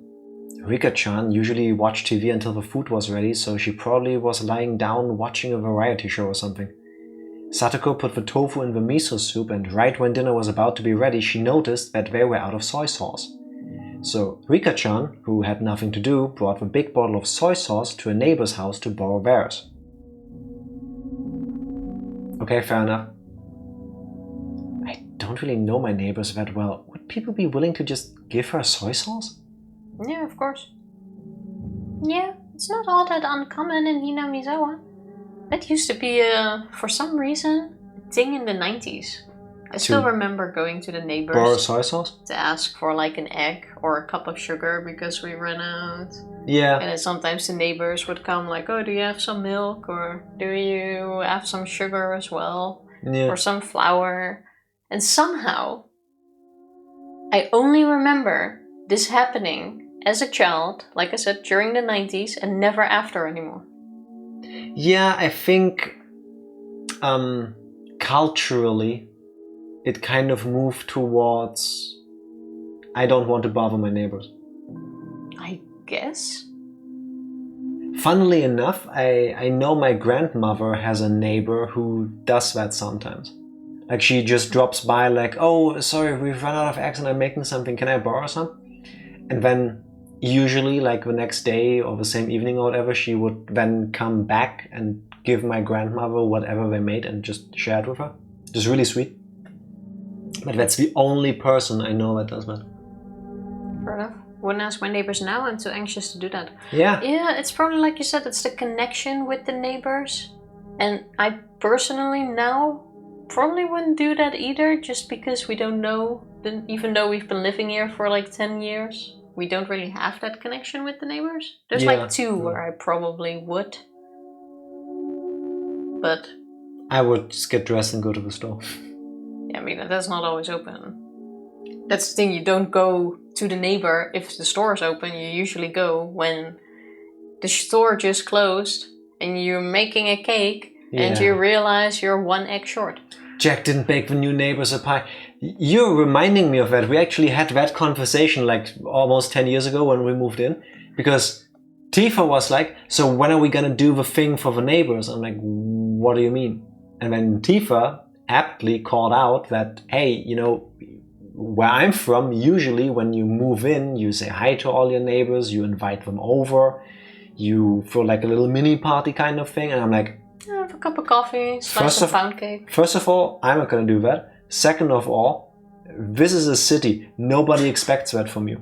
And funnily enough, every single like family that moved in after us also hasn't done that. No, that is true, but there have been 2 that at least put a sign in the hallway and went like, hey, we're the new neighbors. And I even remember one saying that you can drop by for a cup of coffee. No, we didn't. Yes, we left a note. We only hung up a note to say that we're renovating and that there might be noise and we're the new neighbors. So there was a reason, and it wasn't like, hey, we're new here, haha. Aren't you happy that I'm so efficient that I put both messages into one note? Yeah, but if it wasn't for the renovation, we wouldn't have hung up that note. Probably not. No. Fair is fair. So the reason was purely the renovations and the noise that came with it. Yeah. Also, we didn't go have coffee with our neighbors when we moved in. Yeah. They're probably amazing people, but I just don't have that energy. Like, I don't know why. Maybe it's me. My neighbors can be glad I use earphones all the time. I'm sorry to hear that. We are blessed with our neighbors. Why do you say sorry to hear that? Because I'm... Psycho's neighbors can be glad. Yes, I'm guessing... Okay, correct me if I'm wrong. I'm guessing the implication is that Psycho's neighbors can be rather loud at times, or... No, that's just how I took it. I bet you have earphones, headphones on, so you don't hear them.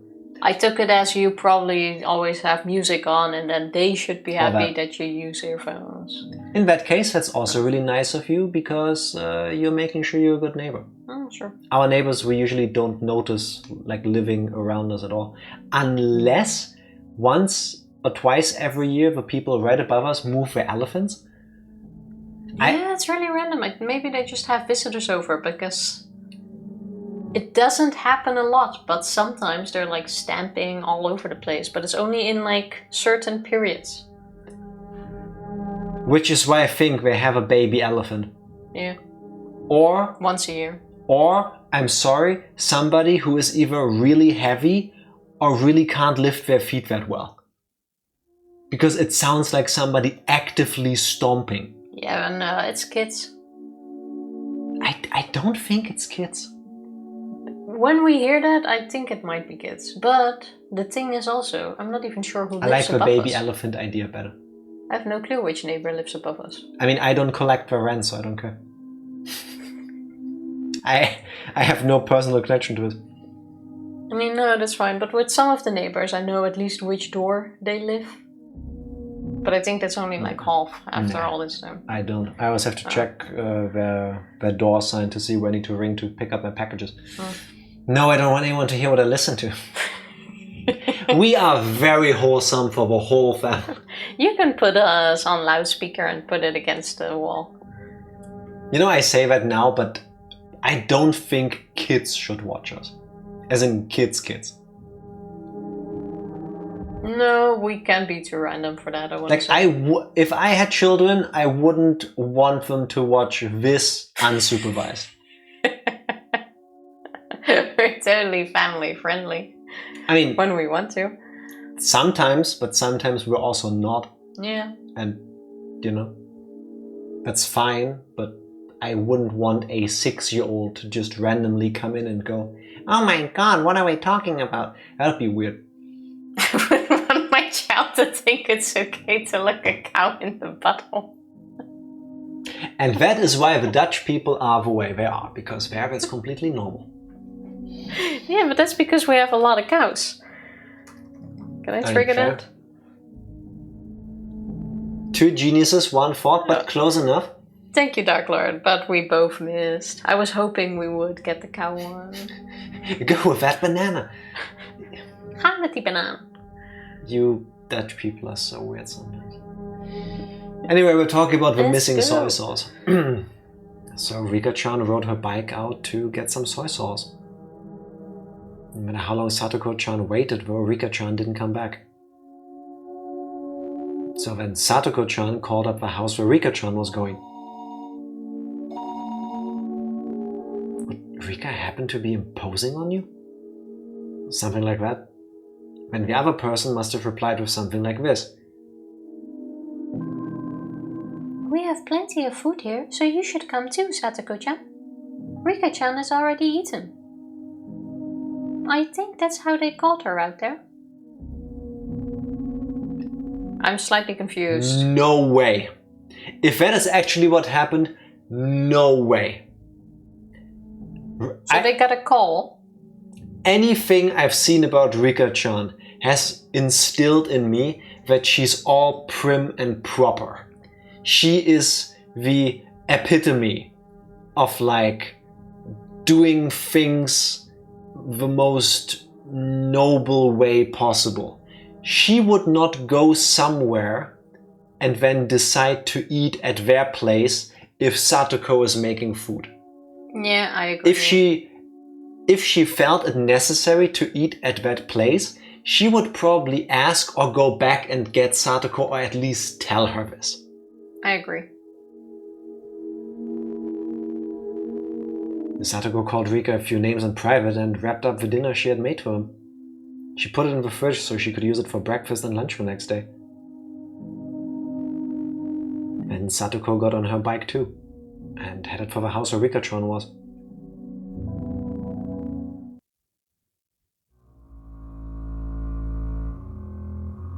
Okay, but this is already pretty strange. You don't normally make so much food that you can give it to people who suddenly arrived at your house. Is that a cultural Japanese thing?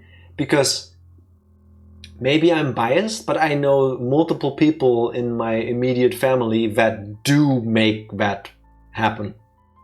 And even if not, if someone comes at dinner time, even if you don't have enough, you still usually share? I don't know how that is done in Japan. Well, that is true, I don't know there. And that's also more a personal thing. I know even in Europe this varies wildly depending on where you are. Not everybody would willingly offer to share with you. Yeah, fair. Like the type of hospitality is different. A veteran housewife would never normally make so much food that she could feed 2 extra people. They haven't met Tifa's grandfather. When he cooks for an army of people. It's crazy. But again, he has plenty of leftovers to give away or to just eat himself later. Or to just freeze in. But yeah, there is pretty much always enough for everyone. I think the trendy way of calling this is meal prep. Yeah, exactly. Nothing to do with him not being good at just calculating how much he needs for 1 or 2 people. Could it have just been a coincidence that they made too much? Cooking for 1 person is the most annoying thing ever, though. It depends on what you can get in supermarkets. Over here, yeah, it's really annoying. Like Good luck getting enough for 1 person for a meal. Even if I was alone, I would still make for 2 days at least. I don't know how to make soup for myself. Unlikely.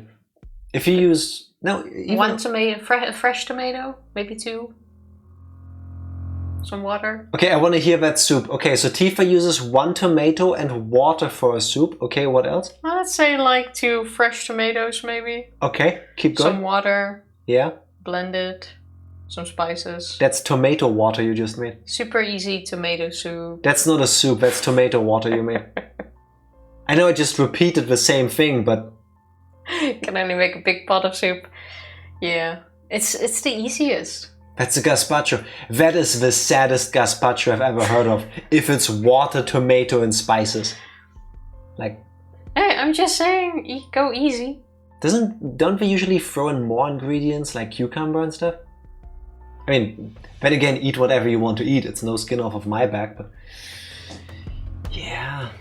The trick to make enough soup for just 1 person is to just eat twice the amount. If you just eat more, then it doesn't matter if you cooked for more than 1 person. You have a very good point. Are you judging my soup, Psycho? Gordon Ramsay isn't watching. I was trying. Gordon Ramsay would absolutely die watching us cook.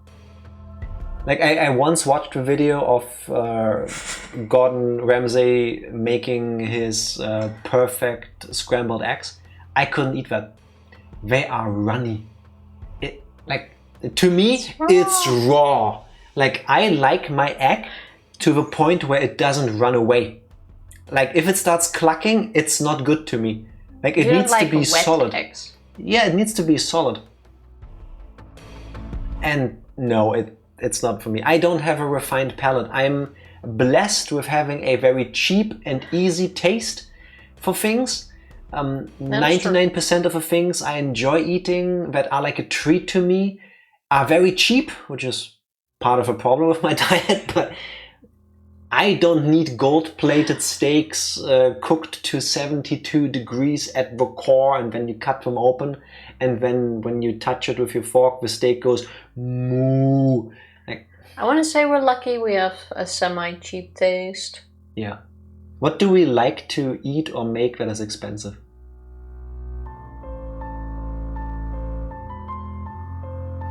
Nothing. Exactly. Really. Yeah. We just we start complaining if we feel like cooking something and the stuff we need isn't on sale currently. I want to say the majority of our meals, if you would break it down in price, would be like $2.50 each for dinner, max. After the inflation, after the pandemic, more like $4. But yeah, relatively cheap. Yeah. Nah. Yeah. Bit less still. Nah. Per meal? Yeah. We don't spend that much on dinner. Yes, we do. Yeah, but there's also extra things. What's extra things? Like all the other stuff for groceries, like cleaning supplies and all of that. If you only look... Well, yeah, you're vegetarian. I mean, yes, I still eat scrambled eggs, just not the way Gordon Ramsay makes them. Tamago kake gohan. Rice with egg over it. That's also quite nice. Something like that. Yeah, I don't mind my eggs still a bit wet. I kind of like that. Nah.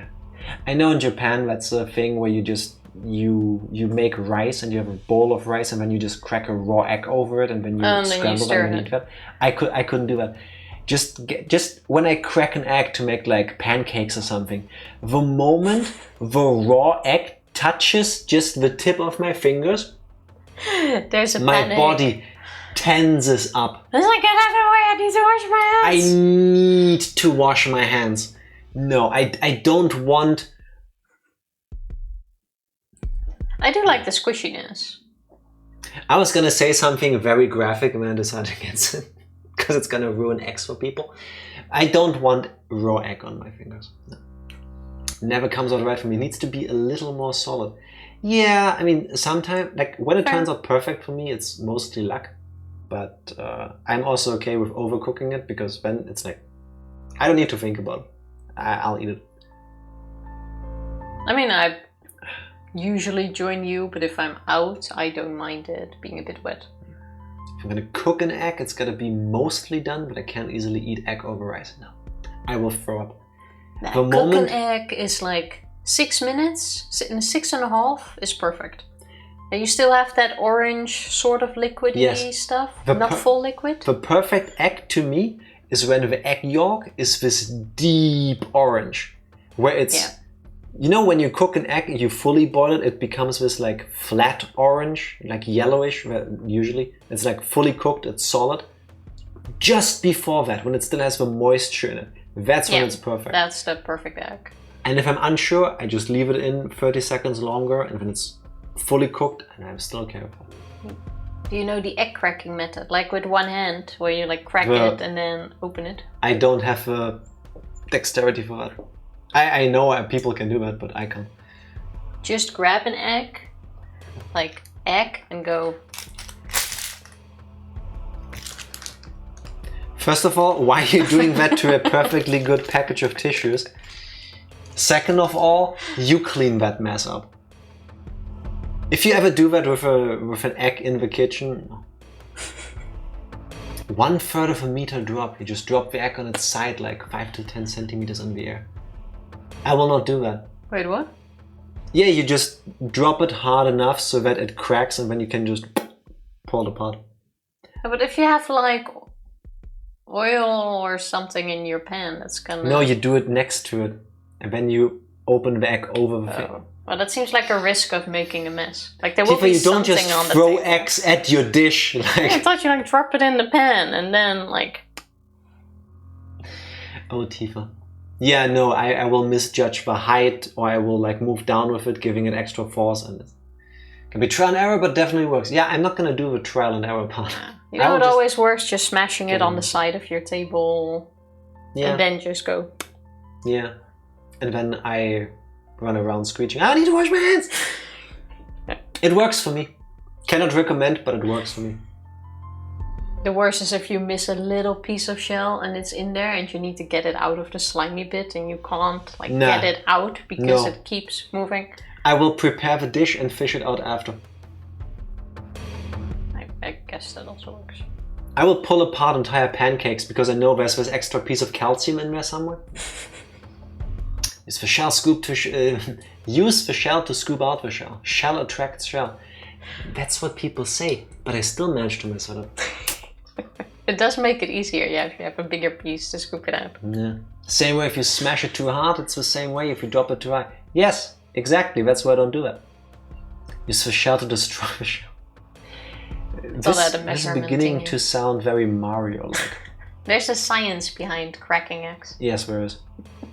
There's also science to this. It's still unthinkable. Reina flatly denied me. Since Rika-chan knew that Satoko-chan had worked really hard to make dinner for them, didn't she? No matter what kind of food she was offered, she wouldn't let Satoko-chan's dinner go to waste. That's exactly what I said. Thank you, Reina. This was all only circumstantial evidence and Reina's guesswork. Even so, it was all extremely convincing. It was the only ray of hope we had to topple the situation bereft of clues. Then, Reina, where did Rika-chan go to get soy sauce? That was the heart of it. It would have to be somewhere she'd be comfortable with asking for soy sauce. And somewhere Satoko wouldn't think it suspicious that she'd been invited for dinner. So, who was it? I know where. Where? The Kimiyoshi residence. Is that near? Or the Sonozaki family. I don't think it would be the Sonozaki family. We know that Rika-chan has magic powers over older people. Yeah, I know it's the power of Moe, but it's basically magic. But how far are you willing to go to get the soy sauce? Well, if you don't want to bother somebody, but you have to bother somebody, you would normally pick someone where you know you're gonna get a yes. And I mean, I don't think we've had any scenes that specifically tell us that Rika-chan had a good standing with a mayor, but I'm just guesstimating at this point. But why would you go to the mayor? He's already missing at this point. Oh yeah, I forgot about that. Then Mion. Or, oh my god, wait. Are they 4D chessing us right now? And the person who made them disappear is Reina? I mean, they would be comfortable going there for soy sauce. One thing has been hammered down into our brains. Reina loves to cook. And Reina is super nice, super forthcoming, and she loves Rika. There is no way she would deny her soy sauce at any time of the day. Why would Reina tell us this if it was her? To throw us off of her trail. Nah. Because it was the other Reina. There wasn't even any trail. Yes. There's nothing that points to Reina. It has to be somebody who has soy sauce and who is close to Rika. It's probably everyone. Reina slowly shook her head. She's probably comfortable. Reina with you the whole night? Not the whole night. Only after... Not the whole night. We had to talk at school, where they talked about cats and dogs. And then it was 11 p.m. when we met up around midnight. Keiichi had his anxiety moment and started calling people, and among them Reina. And Reina just said herself that it would have been around dinner time. Now, I don't think 11 p.m. is dinner time. I believe 11 p.m. is after that. So, there is unaccounted time between seeing Rika and her going missing and us making the call to see whether she's okay. I'll go with anyone but Reina. That's all for Reina's guesses. These are all just ideas, okay? Keep them a secret from the police. What is there to hide? Even if only half of what you say is right, it should be a good clue for all of this. Keiichi-kun, this all means suspecting someone from Hinamizawa. We can't suspect anyone without a really good reason. I'm suspecting you. I like how the village feeling is more important to upkeep than a possible clue to your friends. You don't even have to go with the whole story on why they went out and they went to a neighbor, but you could still go with she went to get soy sauce, something happened, and they've disappeared. It could even be that they could have gone with, Satoko or Rika went to get soy sauce. It took too long for her to come back, so Satoko went looking for her. Yeah. And they haven't been seen again. Like, it doesn't need to be a neighbor. So does Jack have a really good reason to suspect Reina? Yes. Reina doesn't have an alibi for what she did around dinner time.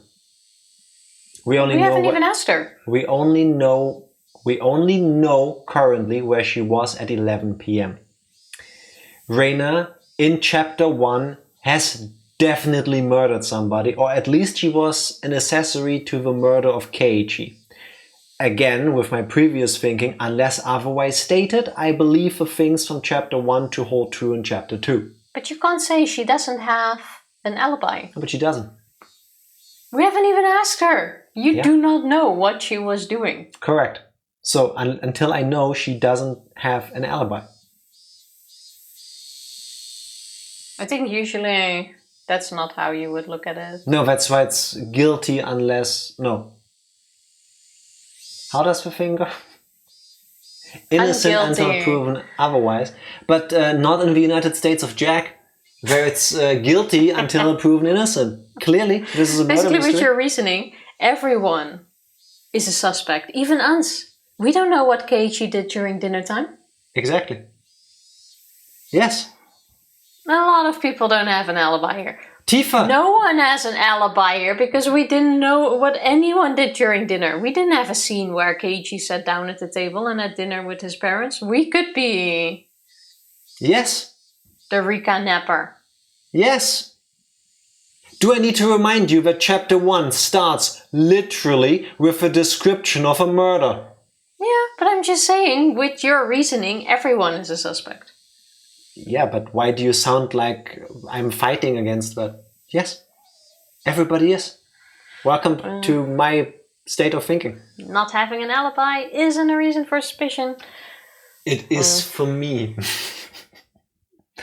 And that's why I'm the perfect detective.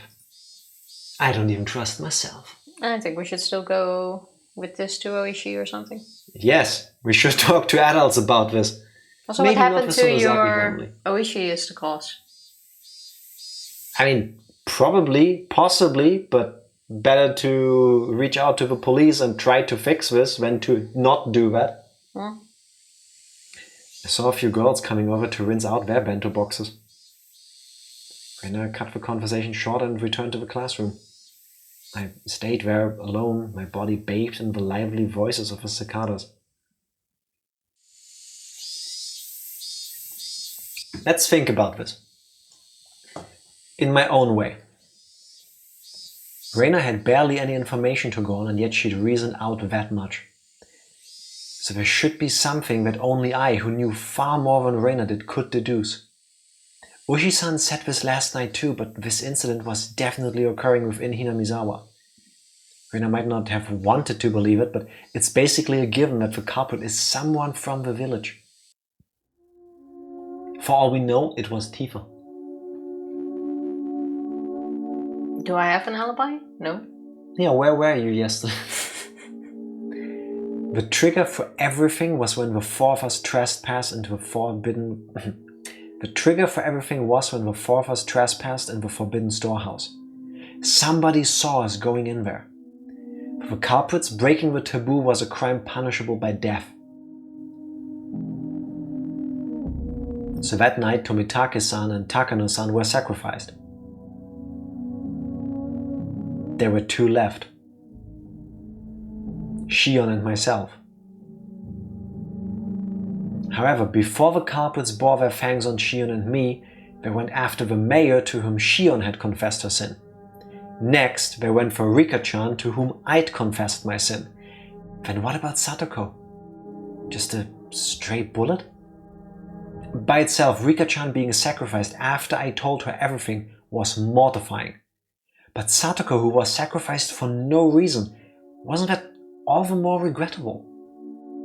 Everything was my fault. Who would be the next to disappear? Would it be Shion and me next time? Why weren't the culprits going for Shion and me right away though? If they had enough power to erase the mayor and Rika-chan, then why not just get rid of Shion and me? If they went for us, well, I wouldn't like it, but I could still tolerate it. What I couldn't forgive was them getting rid of those we'd confessed to. Now that I think of it, yesterday Shion said something alarming. She felt like someone was watching her. So then, was someone watching me as well? Strangely though, I hadn't felt anything like that until now.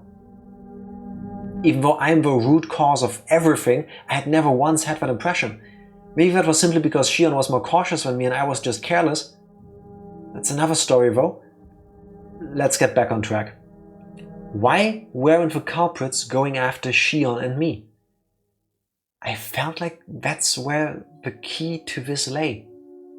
Could it be... Was I making a big assumption? Was I making a big assumption that I shouldn't have been? I thought and thought, but I couldn't come up with an answer. The one thing I understood was that I was concerned party to this case, and that I had a duty to watch over it until everything got resolved. She's got that Rockwell syndrome.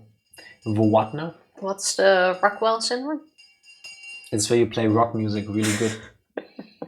The one thing I'm also curious about is how Satoko fits in this. Because I haven't thought of anything. She cursed really. you. Yeah, but is that reason enough to stray from tradition, I'm gonna call it? And we're already straying because we have an unusual situation here where not everything happened in the night of the Watanagashi, but spread over several nights. That's already new. I always feel like somebody's watching me.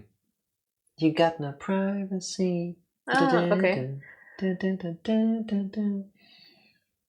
Well, he's probably gonna get really paranoid himself about that now. Yeah, that's also gonna break your psyche at some point. Yeah. I heard the ring of a bell declaring the end of lunch break. What? Somebody else disappeared tonight. If nobody else did, then I wanted them to get rid of... If nobody else did, then I wanted them to get rid of me tonight for sure. And then put an end to all of this. Shion's hysterical voice on the phone last night came back to my mind. They planned to murder those close to us first, make us as miserable as possible, and only then they would kill us. Maebara-kun, lunch break is over. Go back to the classroom. At the principal's urging, I returned to the classroom, which was quiet as the streets at night. Clearly the streets ain't that quiet at night here lately. If a Rika-chan gets kidnapped in a Hinamizawa street at night, but nobody hears, did a Rika-chan still get kidnapped? No, the Rika-chan just went missing. Oh yeah, misplaced. She is quite small. There were a lot of parents picking up their children after school. It was just like kindergarten. The students whose parents didn't come went home as a group. We left school with everyone else, following the assigned route. Even while leaving, nobody said anything funny. They all looked like exhausted mountaineers silently marching through the mountains. As we went on, one left and then another, and in the end it was just Reina and me. I was supposed to escort Reina all the way to her house, but she declined. Will you be alright? It's not safe to go alone. It would be just as dangerous for you to go home by yourself after bringing me back, Keiichi-kun. It's still light out anyway. I'll be fine. I was gonna say, the whole get together in a group and just drop each other off, that's nice, but at some point there's only one person left. Imagine having our parents come pick us up. Must be nice. I see. And be careful, okay? Yeah. Huh? Isn't that a policeman? Reina pointed towards my house. Oh no. Oh, true. Oishi said he would talk to us every day until we're ready to talk. There was a car stopped in front of it. From out of that car came Oishi-san. He must have been waiting for my return to ambush me. Oishi-san started walking over wearing that annoying grin. Reina, you should go. If you get involved with him, you will be here for hours. But what do the police want with you? Reina's a good person. Even when I made a fuss over Rika-chan's disappearance, she never asked me why I did. She could have been suspecting me ever since then, and that would have been okay. Even so, she still hadn't asked me anything. She didn't try and pressure me into revealing the truth. I'm not the culprit. I know that. That said, I can't say that I'm totally uninvolved with his incident. Reina simply listened, smiling like she always did. Even though I had insinuated that I was related to the incident, she didn't look at me as though she were looking at something dirty. I'll tell you next time. Okay. I'm looking forward to it. I like bad boys. Get going then. Reina gave me a slight bow and trotted away, leaving me alone with ooishi-san, who walked over. Hello. Welcome home, Maebara-san. Hello. Looks like your parents aren't here. My was in a bit of a spot. He came all the way to my house. I could only thank my good fortune that my parents were absent. Since neither of them was around at this hour, they would probably be back late. I think Dad got called out on business. I don't think he'll be back until later. I see. Well, that's convenient, I suppose. We can do this without giving your parents any strange ideas. Do you or do you not agree that the way he behaves is super off? Well, he didn't want his parents involved in chapter 1 either. No, in chapter 1 he didn't want our parents involved because he wanted nobody involved, because he very specifically didn't want anybody in the village to know that we're talking. Here, he's been seen, he's been spotted, he's parked in front of our house. That is true. Like, that jig is up. He's not being secretive about it. Ooishi-san pushed my back, prompting me to walk. It seemed like he wanted me to get in the car. It's nice and AC. Are you taking me to the police station? I wasn't the culprit, but I was the cause of everything. It wouldn't be weird if you wanted to investigate me. That kind of gave me a resigned feeling.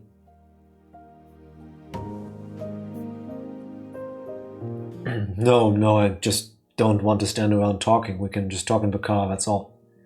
Come now, don't be shy. It's been 3 days and a few people missing, so policemen being around isn't that sus. No, but it's sus that we're not doing this with parents, supervision.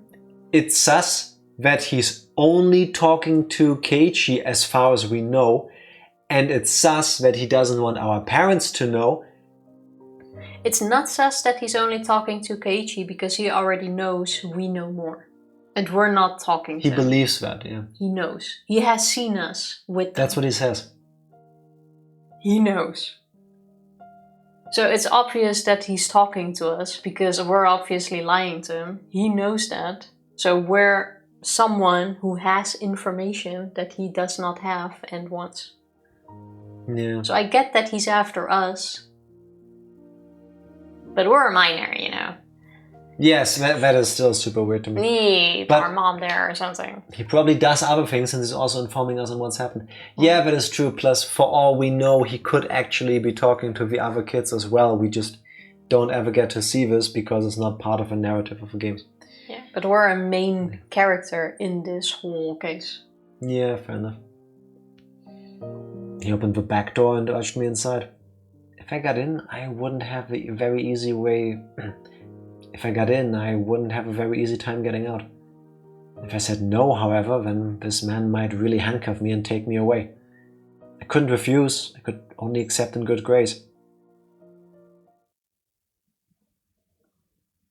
The inside of the car had been cooled too much by the air conditioner, and there was a rusty smell coming from the filter, which must have been cleaned only rarely. No, is it too cold? I'll turn the car off. He turned off the engine and it suddenly became quiet, and the voices of the Higurashi with all their cool loneliness snuck inside. Quack, quack, quack, quack, quack, quack, quack, quack, quack, quack. That sounded more like a duck trying to chat with me. Do it again, but channel your inner Kiskada. No, I thought that was a best sound already. Come on, best out of 2. Quack, quack, quack, quack, quack, quack, quack, quack, quack. That's the same thing. Can't improve perfection, right? Exactly. It sounded to me like a chorus of voices lamenting my exorbitant punishment for having harbored such foolish curiosity. That's exactly what that sound gave me to. For a few moments, while listening to those voices, I myself lamented the days that had been twisted and distorted since that night. Ooishi-san, as if waiting for me to voluntarily begin talking, lit a cigarette and listened to the Higurashi. The silence became deafening, and I was the one who folded first. How is the investigation going? The investigation? Of what? There have been so many. Which do you mean? You prick. All of them. Well, alright then. They're officially secret investigations and we're under media blackout, but I'll let you in on them. When shall we start from the first incident? the freak deaths of Tomitake-san and Takano-san on the night of Watanagashi. On this one, embarrassingly enough, we haven't made any progress at all. First of all, Tomitake-san. There are indications on his body that he was assaulted by a group of people, but we have no explanation for him clawing out his own throat and dying. We suspect an overdose from a stimulant or something, but we didn't detect anything. What about Takano-san? The same, when the dog.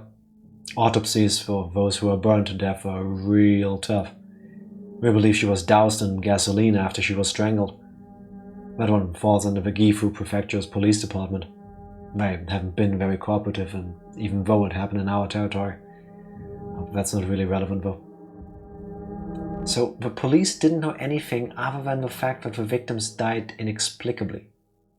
Nonetheless, the times when the incidents occurred have been generally placed right after the festival ended. It's a bit uncertain in Takano-san's case, but the likely prospect is that she was murdered at about the same time as Tomitake-san, then dumped in the mountains in Gifu. Why would they bring a dead body all the way to the mountains? They should have just brought Tomitake-san's out there too. Oh my, Maebara-san, you're quite sharp, you know that? Of course, I do believe that it is something we need to be attentive of. There are a bunch of other suspicious things, but this is about all I can tell you at this point. How about the mayor? Have there been any clues? Having exhausted that topic, I changed the subject. Otherwise, he might turn the conversation on me. We investigated his movements on the day he disappeared. We didn't find anything that could provide any clues, but I'll tell you about it anyway. The mayor, Keiichi Maebara, apparently he was suffering from severe hemorrhoids. Okay. Bit out of the blue, but...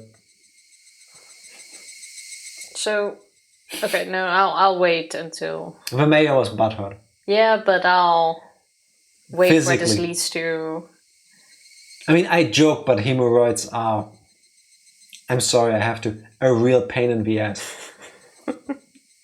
No, hemorrhoids can really fucking hurt. I can imagine. I've never... That stuff ain't nice. I've never had it, fortunately, and I'm gonna knock that off. But I've actually seen pictures, and that looks painful.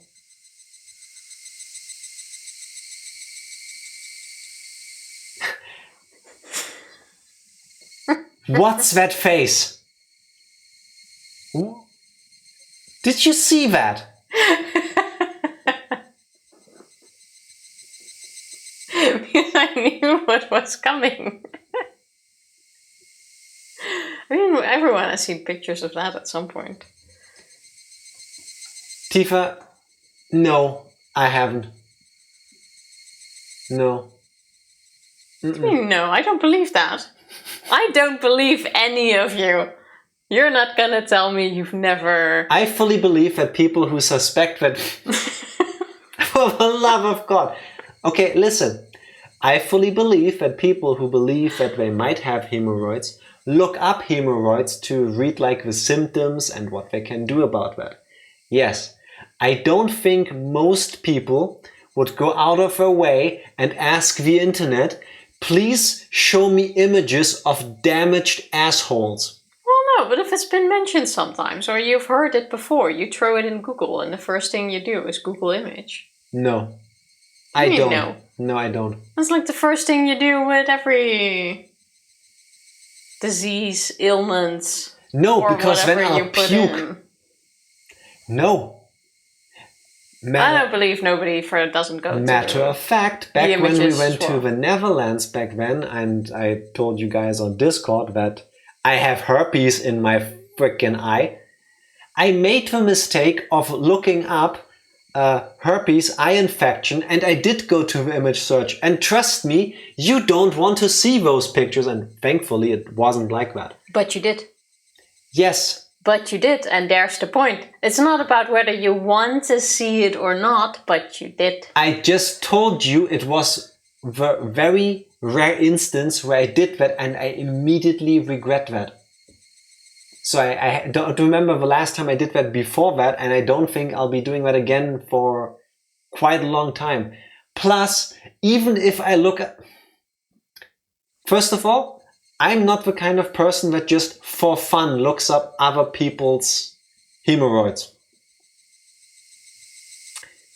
Second thing is, how do I compare? Do I go to the... you have to think this through. I was like, compare what? Now I get it. What was your line of thought? Hey, do I have hemorrhoids? Like I can't bend that way? Well, you could stand in front of a mirror. I guess there are ways. I mean, I don't know. Han, quick, take a picture. Why should I know? You started this. Or that, yes. The air conditioning's too cold, Tifa. We have to escape this cop car. I mean, yeah, I'm just saying. Tifa, listen. Positive thinking. Tifa, I am happy that I have learned that the next time I believe that I might have hemorrhoids, I live with somebody who has seen so many of them. Why do you guys make it seem... She could immediately diagnose me from a visual alone. Why do you make it seem like I Google that every day and look at it? Don't you? That's not a no. Is that a serious question? Of course with you, not. yes. Of course yes. Not. With you, it is. With any other person, no. With you, yeah. Yeah. And you know exactly why. That is not the case. Why would I, Tifa, do a weird thing? Yeah. I need a drink. Hey, my search history is perfectly normal. Yeah, she keeps doing that on my accounts. His, on the other hand. Literally on the other end.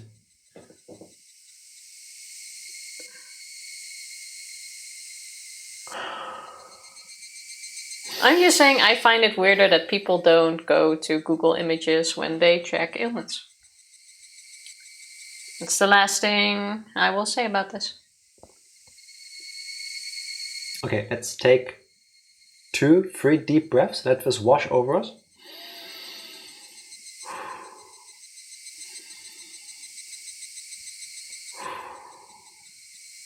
One more for good measure. People who've lived a long time have an unusual amount of pride. So the mayor hadn't been telling anyone that he was going to a proctologist at a certain university hospital in Shishibone. On the day he disappeared, he had an appointment for a checkup, so he went out first thing in the morning. That seems really awkward. Yeah, but what are you going to do? Like, I don't think anybody wakes up one morning and goes, man, what would really make my day, my week, my year even, is if I could go to a doctor, a stranger perhaps, and show them my spread anus.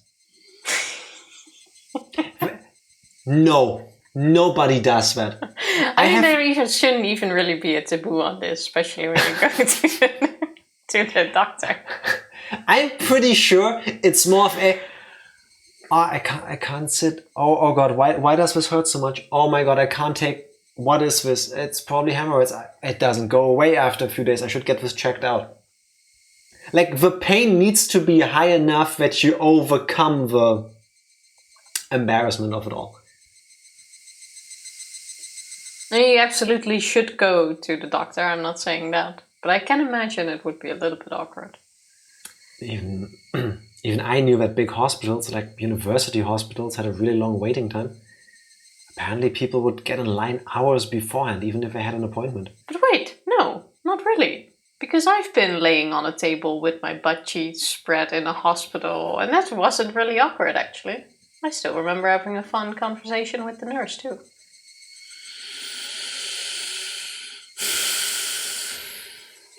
Only you, Tifa. Only you. I had birthmarks in between my butt that had to be removed because they were dangerous. So obviously... I had dangerous birthmarks in my ass. Yeah, exactly. It's not funny, but it sounds really funny. So back then we went to the hospital to have them cut off. Yeah, because of course you don't want it to get like skin cancer or something. It makes sense. But if they are there, you can't not do that. We need to have some discussions about personal boundaries. I think having this conversation like this, and especially with the energy Tifa is giving us, is very positive, because it breaks the taboo. Yes, and I don't think it needs to be a taboo. I mean, do I believe you should just randomly go to strangers and show them your anus? No, you should not do that. There's a time and place for everything. Maybe ask for permission first. Or make an appointment at a doctor if you think, hey, there's something weird happening with my nether regions, so I go to a doctor that can tell me if everything is okay. There's nothing to be ashamed of. Sure. Especially at the doctor, you should feel comfortable doing this. And depending on the doctor itself, it doesn't need to be an awkward situation, is what I'm saying. They have seen more and worse, probably. Very true. I would think definitely more, at least, because, that's part of her training. Yes. Yeah, sure. I wouldn't tell this to a priest.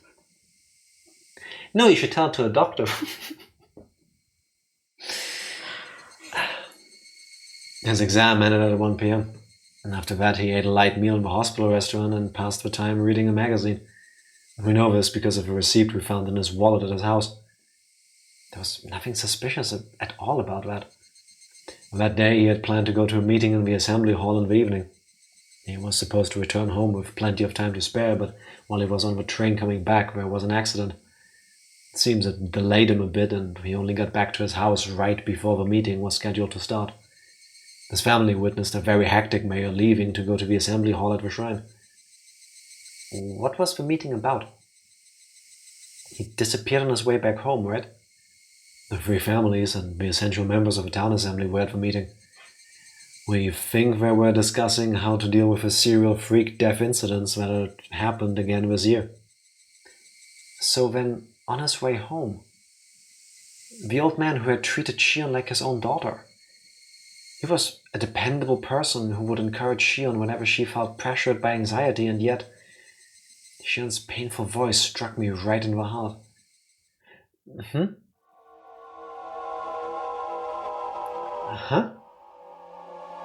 What's the matter? I was taken aback by how strange my own voice sounded. What was it that just surprised me? When you just remembered something and then you want to Google it or something and then you already forgot what you just thought of? Mm-hmm. It's like that. It's the worst. But apparently... What? I squeezed my head with my hands to try and drag back out what I'd only realized for a split second. Remember, Keiichi Maebara, you just realized something. Something important. The night of Watanagashi. That was when everything started. That night Takano-san and Tomitake-san died. The next morning, word of the incident had spread throughout Hinamizawa. They planned to talk about it during the evening meeting. The mayor, however, had an appointment at the hospital, and as planned, he went there without telling his family. He got a checkup at the hospital, ate something, and then there was an unexpected delay on his train ride back. When he returned, the meeting was already about to start. The mayor changed clothes, got on his bicycle, and hurried to the assembly hall at the shrine as fast as he could. From when he heard about the incidents on the night of Watanagashi until when he showed up at the assembly hall, everything he was doing that day was done in secret. During that time, nobody found out that. He went to the hospital alone. He ate alone. And he got on the train alone. But somehow everyone knows. That all meant he had absolutely no contact with anyone else. You couldn't have even called him on the phone. Okay, but what does that mean, Keiichi Maebara? Why does that matter, Keiichi Maebara?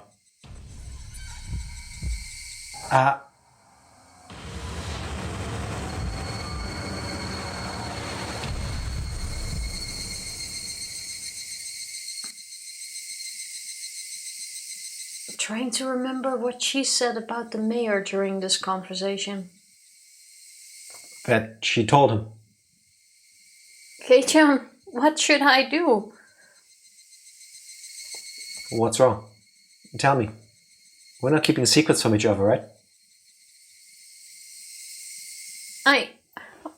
Old man Kimiyoshi, I told him everything. That means we know something nobody else does. There is one person that has had contact with the mayor in between those events and before he died, and that's Shion. It's probably not his train delayed why he was late. He was talking to Shion. Or Possibly. he met with Shion. But then Shion must have also known where to find him. True. I told him everything. I told old man Kimiyoshi everything. That night, I told the mayor that we snuck into the ritual storehouse. Also that someone saw us and was out to get us. Right. What then? Old man Kimiyoshi didn't get angry. He smiled and told me that if he was properly sorry about it, there was no way I'd be demoned away. He was really smiling and told me to leave it to him. Okay, so when did she actually talk to him?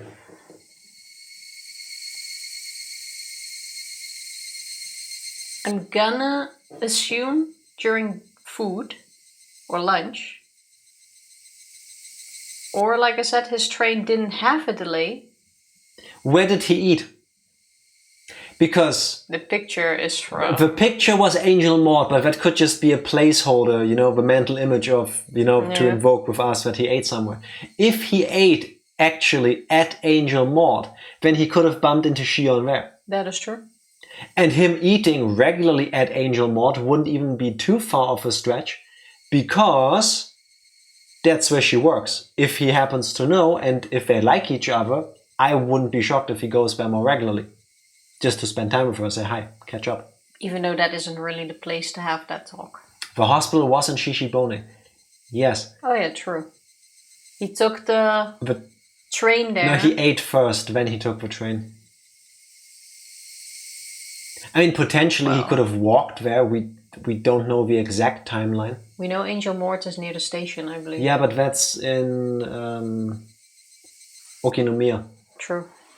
Shishibone, I mean, I would guess that's farther away. Because there's also no train between Hinamizawa and Okinomiya. And they said he took the train back. For now, I'll go the train back. Delay is horseshit. And he actually came back, spoke to Shion, and then came with the delay story. Sweat burst out of my body like bullets. They became one long strand and slid down from my forehead to my nose and fell. So then, what does it mean? Hey, Keiichi Maebara, no more playing dumb. When did she tell him? Shion said she learned of the incident from a phone call her father had made that morning. The mayor had left his house first thing in the morning for his appointment at the hospital. He didn't tell anybody where he was going. Nobody knew about him going to the university hospital. Furthermore, his train ride back to his house was delayed by an accident. As soon as he got home, he rushed out to the assembly hall. Then the meeting at the assembly hall began and continued until it was dark out. Then everyone left. Nobody saw him after the meeting was over. He just disappeared. Well, either when he ate or she met him at the assembly hall. Or she's bullshitting us and she is involved in his disappearance. Yes. And if Shion was there, I would imagine that, despite whether Shion believes that or not, there's always somebody on the Sonozaki payroll looking for her. Like Kasai. The Sonozaki family would then definitely be involved. Yeah, I mean, thinking back, even like when he was like hanging out with Shion and stuff, I would imagine that at any given point, there was somebody around. I mean, I would think so too. wait, I'm thinking back to when Shmion saved us from the delinquents. We only know that villagers came to our aid. We don't know if they were the Yakuza type. That doesn't say that there weren't any in the group. The way she said it seemed more random. Yeah, but I'm thinking... Because they were also like old people and stuff. Yeah, but my idea is it feasible that both Mion and Shion are always shadowed by somebody? Yes. It's a rich, powerful family. That's what I would be thinking. Like, they are the big Yakuza thing. I don't think if I was the big wig Yakuza guy, I would let my daughters or anybody close, important to me, to be outside without protection. Simply because of who they are, you know? But it doesn't really matter for this. If Shion is involved, the family is too. Yes, exactly. That's my point. Yeah, but then it doesn't matter if she has a bodyguard or not. Yes, it does. If Shion goes out of her way to try to talk to the mayor in private, and the people on detail to shadow her, yeah, but she would know follow her. There's no way she doesn't know. Also, you really think that Shion in this case then is innocent and it's the bodyguard that passed on things to the family and they acted without Shion knowing? Yes. I somehow still don't think so. Or Shion is playing this like praying mantis kind of game where she confides in him and then she's what kills him in the end. As in she herself. If the Sonozaki family is involved, Shion is definitely a part of it. I don't believe she's innocent in this then.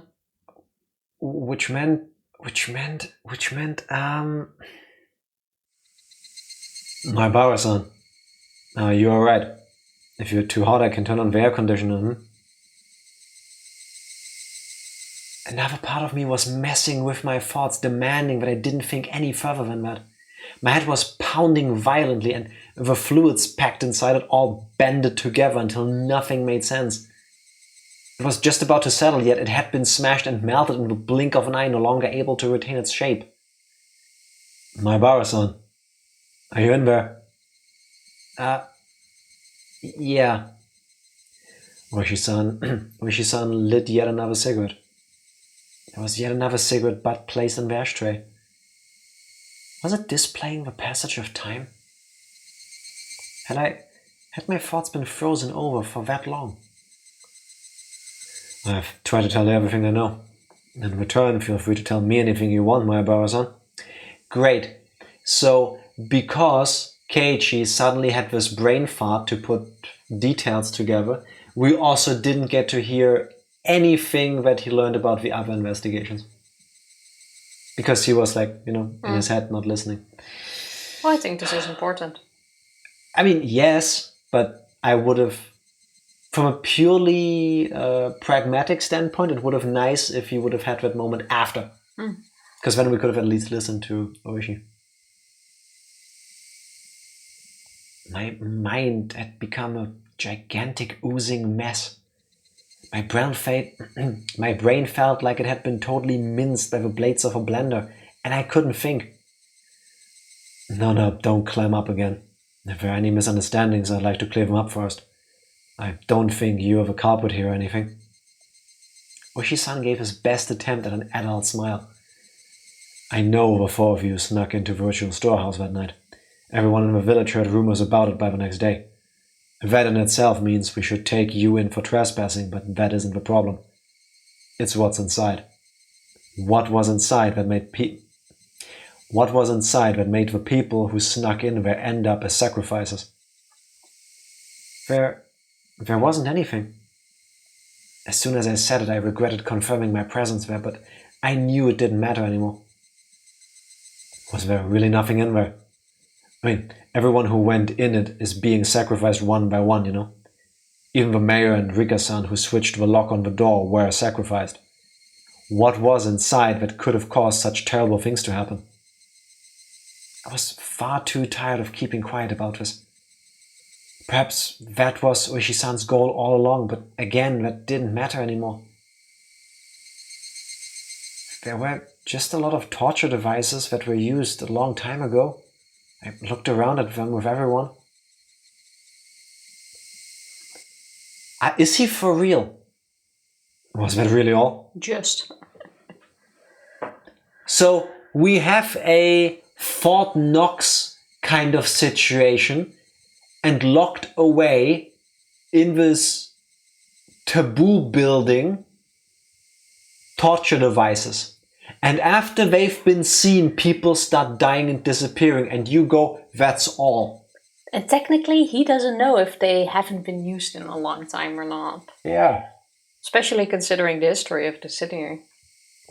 They've probably just been used recently again, yeah. That was really all. There's nothing terrible in there that would make you keep silent. Like a pile of psychoactive drugs. Maybe a secret poppy workshop. Perhaps there were mountains of Soviet or Chinese handguns. There weren't any suspicious wooden boxes or containers packed in there. There was nothing as exaggerated as what ooishi-san was hoping for, but I felt like, in a way, there were plenty of terrible things hidden in there. From a perspective of someone who viewed the storehouse as sacred, whether or not I thought I had seen some crazy things didn't matter in the slightest. The four of us broke the taboo. Punish us. That should have been what happened. We put in a request for a search warrant, thinking that there might have been some secrets hidden in that storehouse. It's been the sabotage of a century. We said it would be an insult to religious figures and something about the right to free religion in the Constitution. Jeez. That's why I really didn't have any other recourse but to ask you since you went in there. There really was just old, rusty, dusty torture equipment. Nothing else stood out. He started rhyming. Old, rusty, dusty. Then Tomitake-san and Takano-san were only killed as a punishment for having broken the taboo. I didn't have an answer for the only part. But I think this is also a bit of an answer on why he would focus on us two. Yeah. We know what's in there. And we're one of the only people he can ask, because he obviously can't go to Shion and go like, hey, what's in the warehouse, given the bad blood between them? Yeah, for what little he can get out of him, it isn't worth it. I suppose I won't bother hiding it anymore. You're the only one to escape harm so far. Everyone but you has disappeared, and yet you alone are safe. Wait. That means Shion is gone. What? What happened to Shion? Because that's not been brought up yet. Okay. But if Shion also was missing, we wouldn't have heard that. She doesn't go to our school. Yeah, and Mion wasn't there. Mion isn't there, which could also be a reason if her sister went missing. What's the difference between you and them that will protect you but bring harm to the others? That's what I want to know. There was something wrong with what ooishi-san was saying. You alone. You alone. What? Wait a second. What do you mean by you alone? I'm saying that you alone have been left alive, right? Out of the 4 people who tiptoed into the storehouse for ritual implements, I mean. He is fucking laughing at that. But now I wonder, is Shion found dead or just missing? Because he says has been, the only one left alive, which means we have a conversation or confirmation that Shion is dead. The only one left alive. Hold on. Shion was still... Jiro Tomitake-san and Mio Takano-san died that night in Shinozawa. What? The next day? No, we still... Wait, when we spoke to her on the phone yesterday, was that the day after? That was the day after. So she basically... We didn't speak to Shion yesterday. No, we didn't. We had the Watanagashi. Let's call that day 1. But then that was Mion. Or Mion is dead and Shion is posing as her. Either way, one of the twin sisters is dead. No, we had the Watanagashi day 1. Then that was the night where... The mayor went missing. No, that was the day after. In that night... Okay, so yeah, Watanagashi, Tomitake and Takano girlfriend, died. Yeah. Then we had the rare occurrence that the next day someone went missing. So the mayor is on day 2. And on day 3, we spoke to Shion on the phone. But wait, But he's saying she disappeared on day 2 already. Which means it could have only been Mion on the phone. It was Mion on the phone, or Shion died, disappeared after the call. Because Shion was already gone before that call happened. But didn't we have another conversation with her? Oh my god, it's all blending together in my brain. Yeah, wasn't sure if I'd make it to any part of the stream. Started a summer teaching job yesterday, but has been teaching a class from 9:30 to 4:30. We finished early today. Nice. Congratulations. Thank you for dropping by. Thank you for thinking about us and all that stress. Appreciate it. Mwah. Thank you very much. How are you? Long because I'm getting ready to drive home, but wanted to pop in. That is so sweet of you. How are you enjoying your new summer job? You're having a blast. Questions first. Also, Motanat, who was phone? Now I sounded angry at you. I'm not. I'm angry at the game and my inability to remember things. And in case you can't answer but you still hear us, have a good drive. Yes. Safe drive. Stay cool. Stay hydrated. It's probably still warm. All of that. Did we? Oh my god! My brain. Did we or did we not have a phone call with Eon the next day? Yes, we did. Yeah, we did have another phone conversation with her. But then, if Shion disappeared the same day at some point as the mayor, that means the other sister was on the phone. That's what I'm saying. Shion disappeared on day 2. We had the phone call with her on day 3. Jiro Tomitake-san and Mio Takano-san died that night, and Shion Sonozaki disappeared the next day. Only you are still safe and sound at this point. It would be nice if in this line he would have placed the mayor as well. Why only you? I'm saying that's what I want to know. Yeah, why does he not bring up the mayor anymore? Have they found the mayor now? Like, clearly they didn't, because we just talked with him about the mayor being missing, and how do we know something about this? Okay. Why do they believe if Shion... Why does he say, the words he uses, that Shion has disappeared, therefore she died, but the mayor has disappeared, but he isn't dead? That line... Well, it would have just been nice to have the mayor in there. We already spoke about the mayor, so I'm guessing he didn't repeat it. To have the order even clearer. Good so far? Nice, happy to hear that. And obviously Mion and Shion's older red-headed brother, Leon, was fun.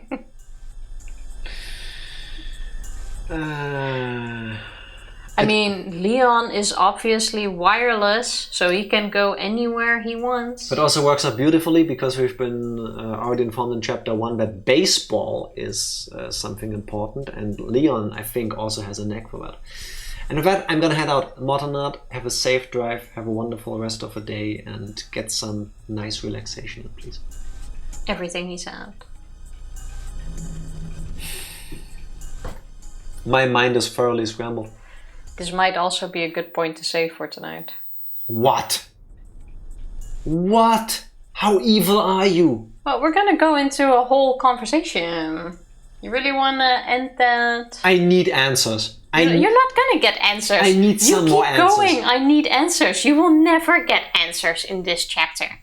Okay, I will attend it the other way. 10 more minutes. 10 more minutes, but you're gonna save at the point we're at. Why?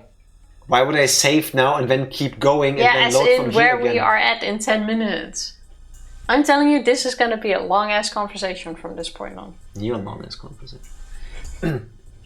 Shion disappeared. That's impossible.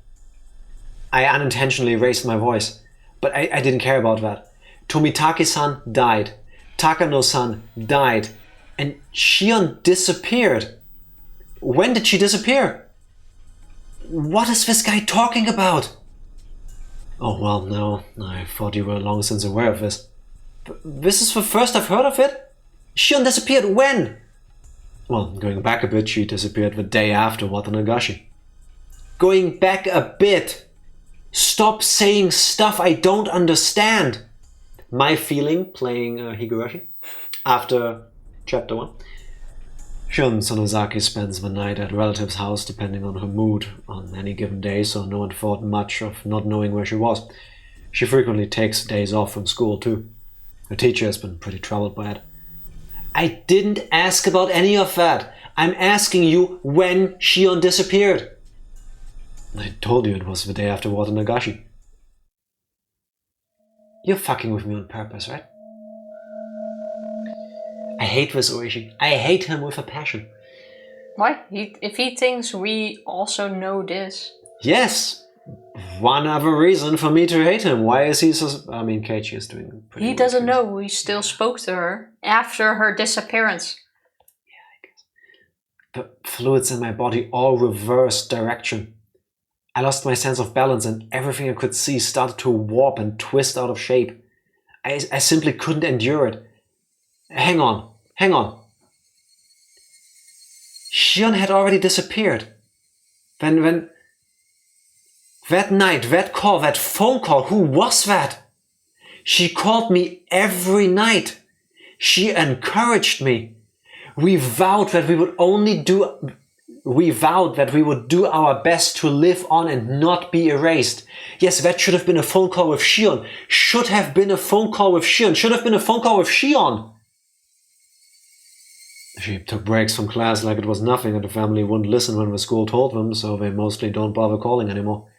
So it ended up taking quite a while before we realized she'd disappeared.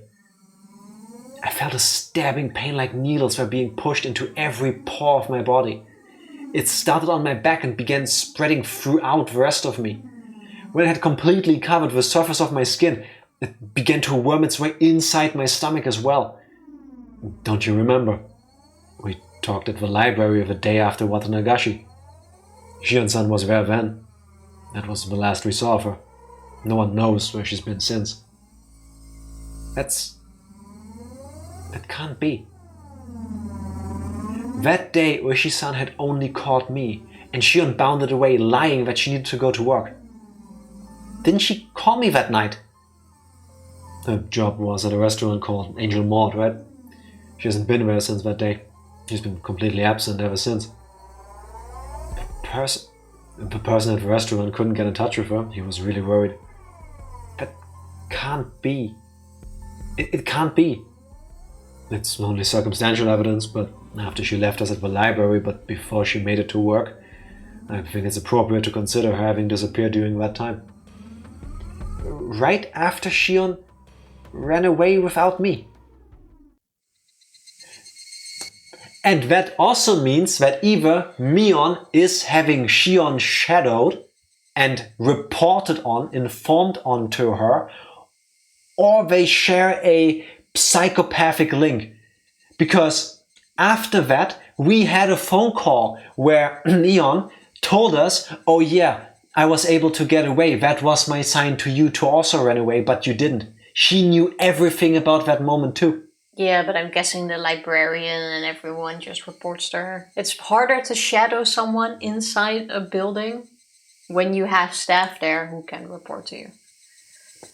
Okay, for all intents and purposes, we can imagine that unless we know otherwise, every single person is working for the Sonozaki Yakuza clan. I mean, they own the majority of the city, so yes. It seems that you didn't know. Maybe if you had said something earlier, this would have gone more quickly. Now you understand, right? You're the only one left.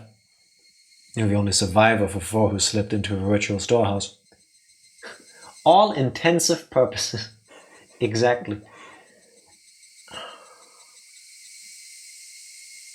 It couldn't be.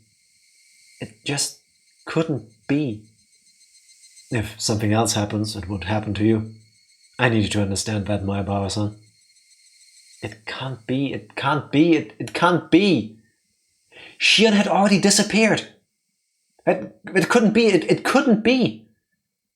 I talked to her the day before yesterday. I talked to her last night. She was going to call me today. Again, that was Shion on the phone. Shion on the phone. It was from Shion. Calling it now, again, Mion is gonna murder us at the end of this chapter. Well, she's obviously playing some sort of game with us. Shion has long since disappeared. Next will be you. Then who was on the phone those past nights? Who was on the phone those past nights? Who was on the phone those past nights? It can't be!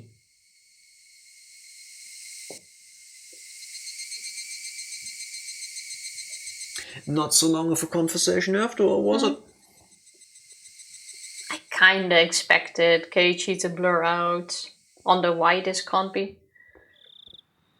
This isn't even the end of a chapter. The episode. Shocking. Yeah. I'm more shocking. That's wild. We just left it at this. I'm pretty sure now we're gonna get into what happened after he sprouted that. Okay. Let me check something, because did I or did I not write down that there was gonna be a Shmion thing?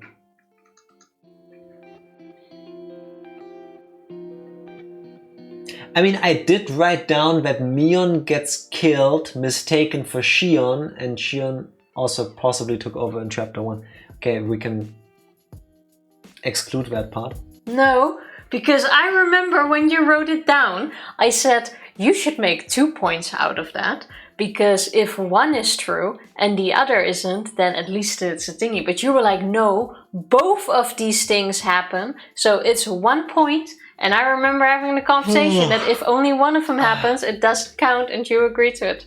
I'm just saying, I'm petty like that, and I will stick to that. That is a hill I will die on. So no, you cannot look at that separately. I'm sorry, Tifa, your hate bores me. I will die on this hill. I guess I will too. What the hell? What the... Okay. Hey, I am right about Rika helps Keiichi and gets disappeared. We do not know that yet. We don't know what she did. That is true, but she has disappeared. We don't know if she actually helped us. She has implied her help and has disappeared. What I'm still not sure about is, at the end of it all, when the truth comes out, who's dead? Mion or Shion? They look the same. They sound the same. They have each other's memories somehow. Or they know exactly what the other person did when. Effectively, they share memories. Then what makes them different? The fact that they're two different people. That's all. For all we know, everything that they did with Keiichi was also just like an act. And once the curtains are closed, they do both actually spend a lot of time together, and they do this like psychopathic bullshit murderer twin sister thing where they like, I don't know, roll the dice and see, oh, who are we gonna fuck with next? Oh, how about Keiichi? You try the seductive approach, I'll do the tomboy approach, and we'll see which one he falls for next, and then we will murder him in cold blood, because that's what gets us off in Hinamizawa. It's also still going to be hard to say, because the game can't just fuck you over and go like, oh, the one you met in the beginning who introduced herself as Mion wasn't Mion, but it was actually Shion.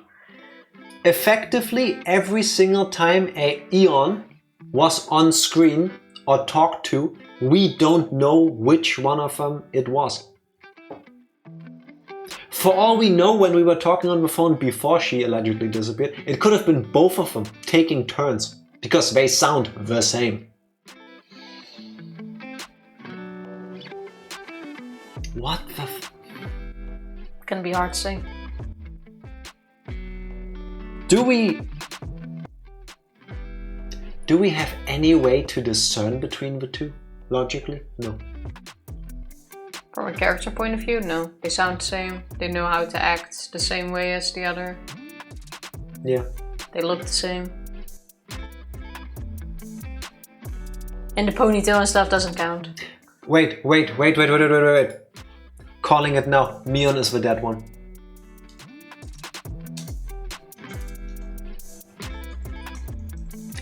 And Shion killed her.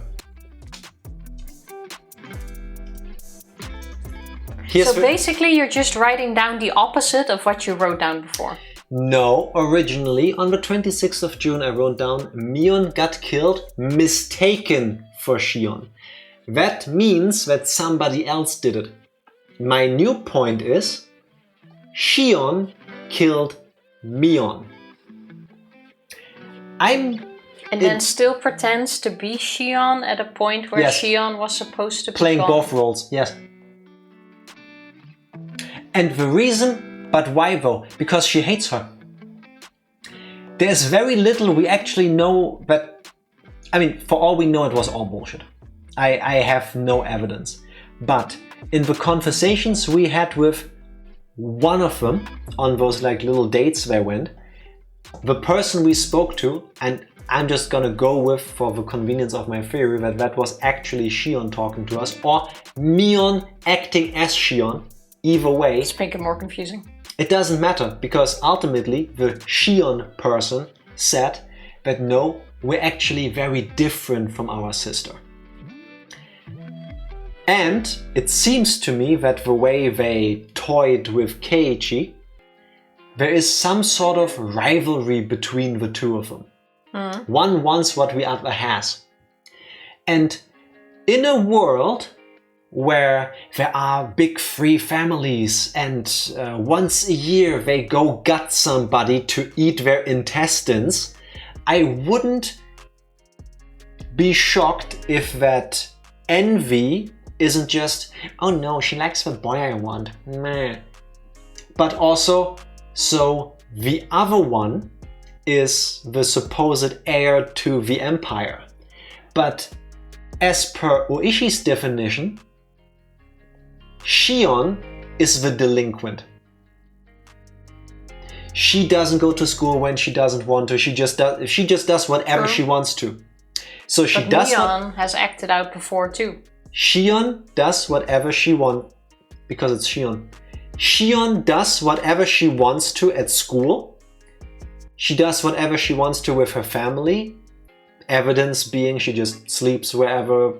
Like, she doesn't care about what anybody thinks. And they, I would assume, clash over things like who gets Keiichi. So you think that even when Mion was small and acted out and was the whole rebel kid, you think it was Shion? Yes. I think... Ever since they were small?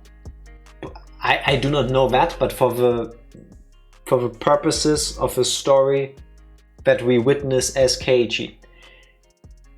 The reason why Mion suddenly acted out when we were on the ladder is because that wasn't Mion, that was Shion.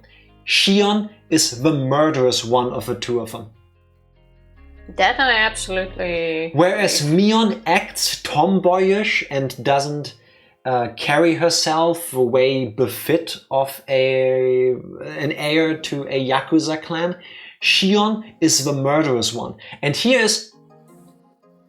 I only had that point at the beginning, but as I kept going, I found more evidence in my brain. And the main reason why I think it's actually Shion that killed Mion and took over is that she was out of breath when we went to school that day. Yeah. A person dressed and acting like Mion showed up. But that was already way before. Late to the meeting. Was that before or after the Watanagashi? After. It was after. It was the morning after the Watanagashi. Because she said, oh, I drank with people. But first she said, oh, I came running. And then Keiichi went like, but her house is right over there and Mion wouldn't be out of breath from just this. She must be sick. Well, this stuff is breaking my mind. This person was out of breath and all flustered because A, she killed her sister, and B, she probably ran from the station. I don't necessarily think that. I really don't think she can kill Mion without the family knowing. There's no fucking way that within the family itself she can play two people. Maybe she does, maybe she doesn't. Even if she doesn't, this is the main family that makes the Watanagashi happen in this day and age. I'm pretty sure if you argue with them, well, I mean, you wanted Mion to be the heiress, but now Shion took took the initiative and showed you all that she's more than capable of doing these things. I mean, she killed her own sister. Yeah, maybe, but I took it as in you believe that she's also tricking the family, and I really do not think that is the case. That I'm not sure about, but potentially also tricking the family. Well, I would say let's see if we can find out tomorrow, but there's no way we're going to. Not gonna happen. And why though? Some psychological reason. Either it's gonna be something like because when she was actually hit in the head really hard by that SWAT police guy back during the Hinamizawa Dam Wars, that did something to her. Or maybe she was born evil, wanting to torture kittens and stuff. I don't know. So what do you think is behind the disappearances? Shion. The most sense would be that it's the same person. Shion. Assuming that she also took out Mion, it's Shion. Yeah. Like, I can't imagine it's separate people. And the reason she was freaking out so much about Kimiyoshi being gone wasn't because she told him, but also because she had to kill him. Freaking out would just be an act. I don't believe a single thing about that being sincere if she is actually behind it. It could very well be that it's like this switch on, switch off thing where she just falls into her murder persona and she plays that. Or maybe she meant it. Maybe her pain was real. The decision to kill him or make him disappear wasn't. That was deliberate and on purpose. But the emotional attachment to him, that could have been real. I mean, true, that doesn't need to be lied about. For all we know, she wasn't in school today, or Shion, wasn't in school today because last night she killed 2 little kids. Just because she does that, because she has that in her, doesn't mean the rest of her is okay with that. I know you tend to go a lot towards the emotional part, where I'm the complete opposite, but I also don't believe that would be a reason to not go to school. Especially not if you are behind it and you're playing all of the 6D mind chess games. It all comes down to... You wouldn't stay at home and cry in bed about you killing 2 children. It all comes down to, if I'm correct and Shion is doing these things, why is she doing them? Is she doing them because she's forced? Then I would understand why she has a very heavy reaction afterwards. But she's being forced, like an initiation kind of thing. She has to do these things. There's no way out or she dies too. Probably. So she has to do them, but that doesn't mean she can't have a reaction to it. I would understand that. Or maybe there are 2 different sides of her. Makes no sense for forcing her within the family. You would throw that on outside sources. Yes, it would. Wait, what? It wouldn't make sense for the family to go like, oh, you have to kill your sister for your... To take over? Yeah. Yes, it would. Nah, it wouldn't. Yes. Especially not... Even if that is a thing, you don't need all of these mind tricks behind it. Tifa. They are powerful enough to just get rid of the body then. You don't need all of this. People kill for less. First of all that. That is true, but you don't need all of the circus around it. Yes, you do, because it's rooted in mythology. These people believe they are demons. They name their children after demons. They name their families after demons. Yeah, but then why stray from tradition? This is part of tradition. This is not... The way it's done now is new. No, it's not. Yes, it is. We don't know what actually happened to them. We don't know if they got eaten. It's always one person dies, one missing, all on the same night. No, that's not tradition. That's the new version. The tradition is this happens whenever a demon's blood starts boiling. And their horns come out and they go, must feed. That's the tradition. The current version is that they allow this to only happen 1 night a year. And only since 4 years ago. That's not tradition. That's the new part.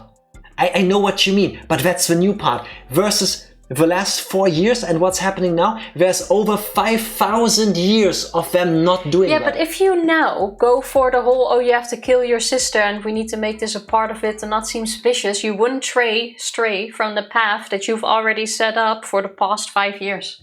But potentially especially not because it concerns the house or the head of the houses. But at this point, maybe to them it doesn't matter anymore because the Sonozaki family is everywhere. Yeah, I'm not fully convinced yet. I can definitely see... If you control the world, why do you give a fuck about the opinion of the world? Then you also wouldn't go to these... Yes, tradition. These measures. Do I need to... In a place where these horrible fucked up things that we're doing is so steeped in the mythology of it all. I don't remember if it was in like chapter 1 or chapter 2 if it's been brought up or if I'm like gaslighting my own brain right now. But there's also this whole thing in mythology that if you... Yeah, it was when we looked at the torture devices, I think. If you eat a part of another being, then you absorb its strength. Yeah, I'm with you 50-50. So, if you want to go that way, you can actually... The demons, they can unite the three houses by just absorbing them, literally. What if the Sonozaki eats the Furude and the Kimiyoshi leaders? Suddenly you have the super demon to the third power. Because Kimiyoshi, Furude. Look at me, I've united the three families inside my digestive system. That's even something I could get behind, but the reason I would assume is only because they believe they didn't do their job properly. This is a joke, but this is gonna end with a shot of Shion growing a demon wing, an angel wing, and floating down in front of Keiichi, and then it fades to black and then it's the credits.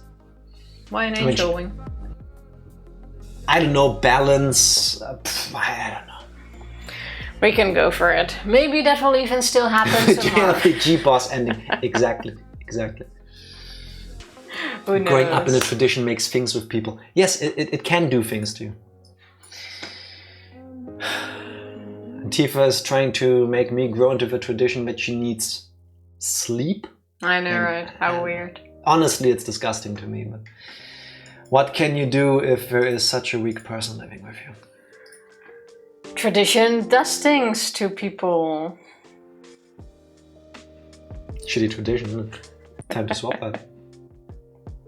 So yeah, I say we go say hi to Raziel, who is playing...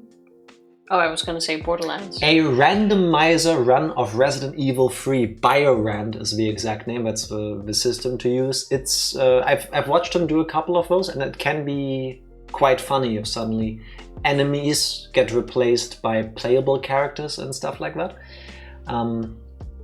Permadeath challenge number 2. Okay, so there is stakes, and he doesn't save. I have no idea where he's in the game because I don't know enough about that, but it looks great, so we're gonna go over. I hope this game has save states. No saves. Auto saves. No, it doesn't. It's well, no saves could be... No, it's permadeath. If he dies, he has yeah, fair. Thanks for listening to me. Yeah, I didn't check the permadeath part. If you cannot stick around for the raid, please check out Raziel whenever it's convenient for you. Usually he streams horror games, and lately it's randomized runs of Resident Evil games. Click. Good night. Good night. Good night to you. And hopefully see you tomorrow. That's the plan. Ready to press with button? answers for once. Not gonna happen. Yes, you can. Not gonna happen. Thank you everybody for hanging out with us. We'll be back tomorrow with more Higurashi, Shmigurashi, I don't know yet. Please stick around for right if you can. See you there. Bye. Bye. Thank you.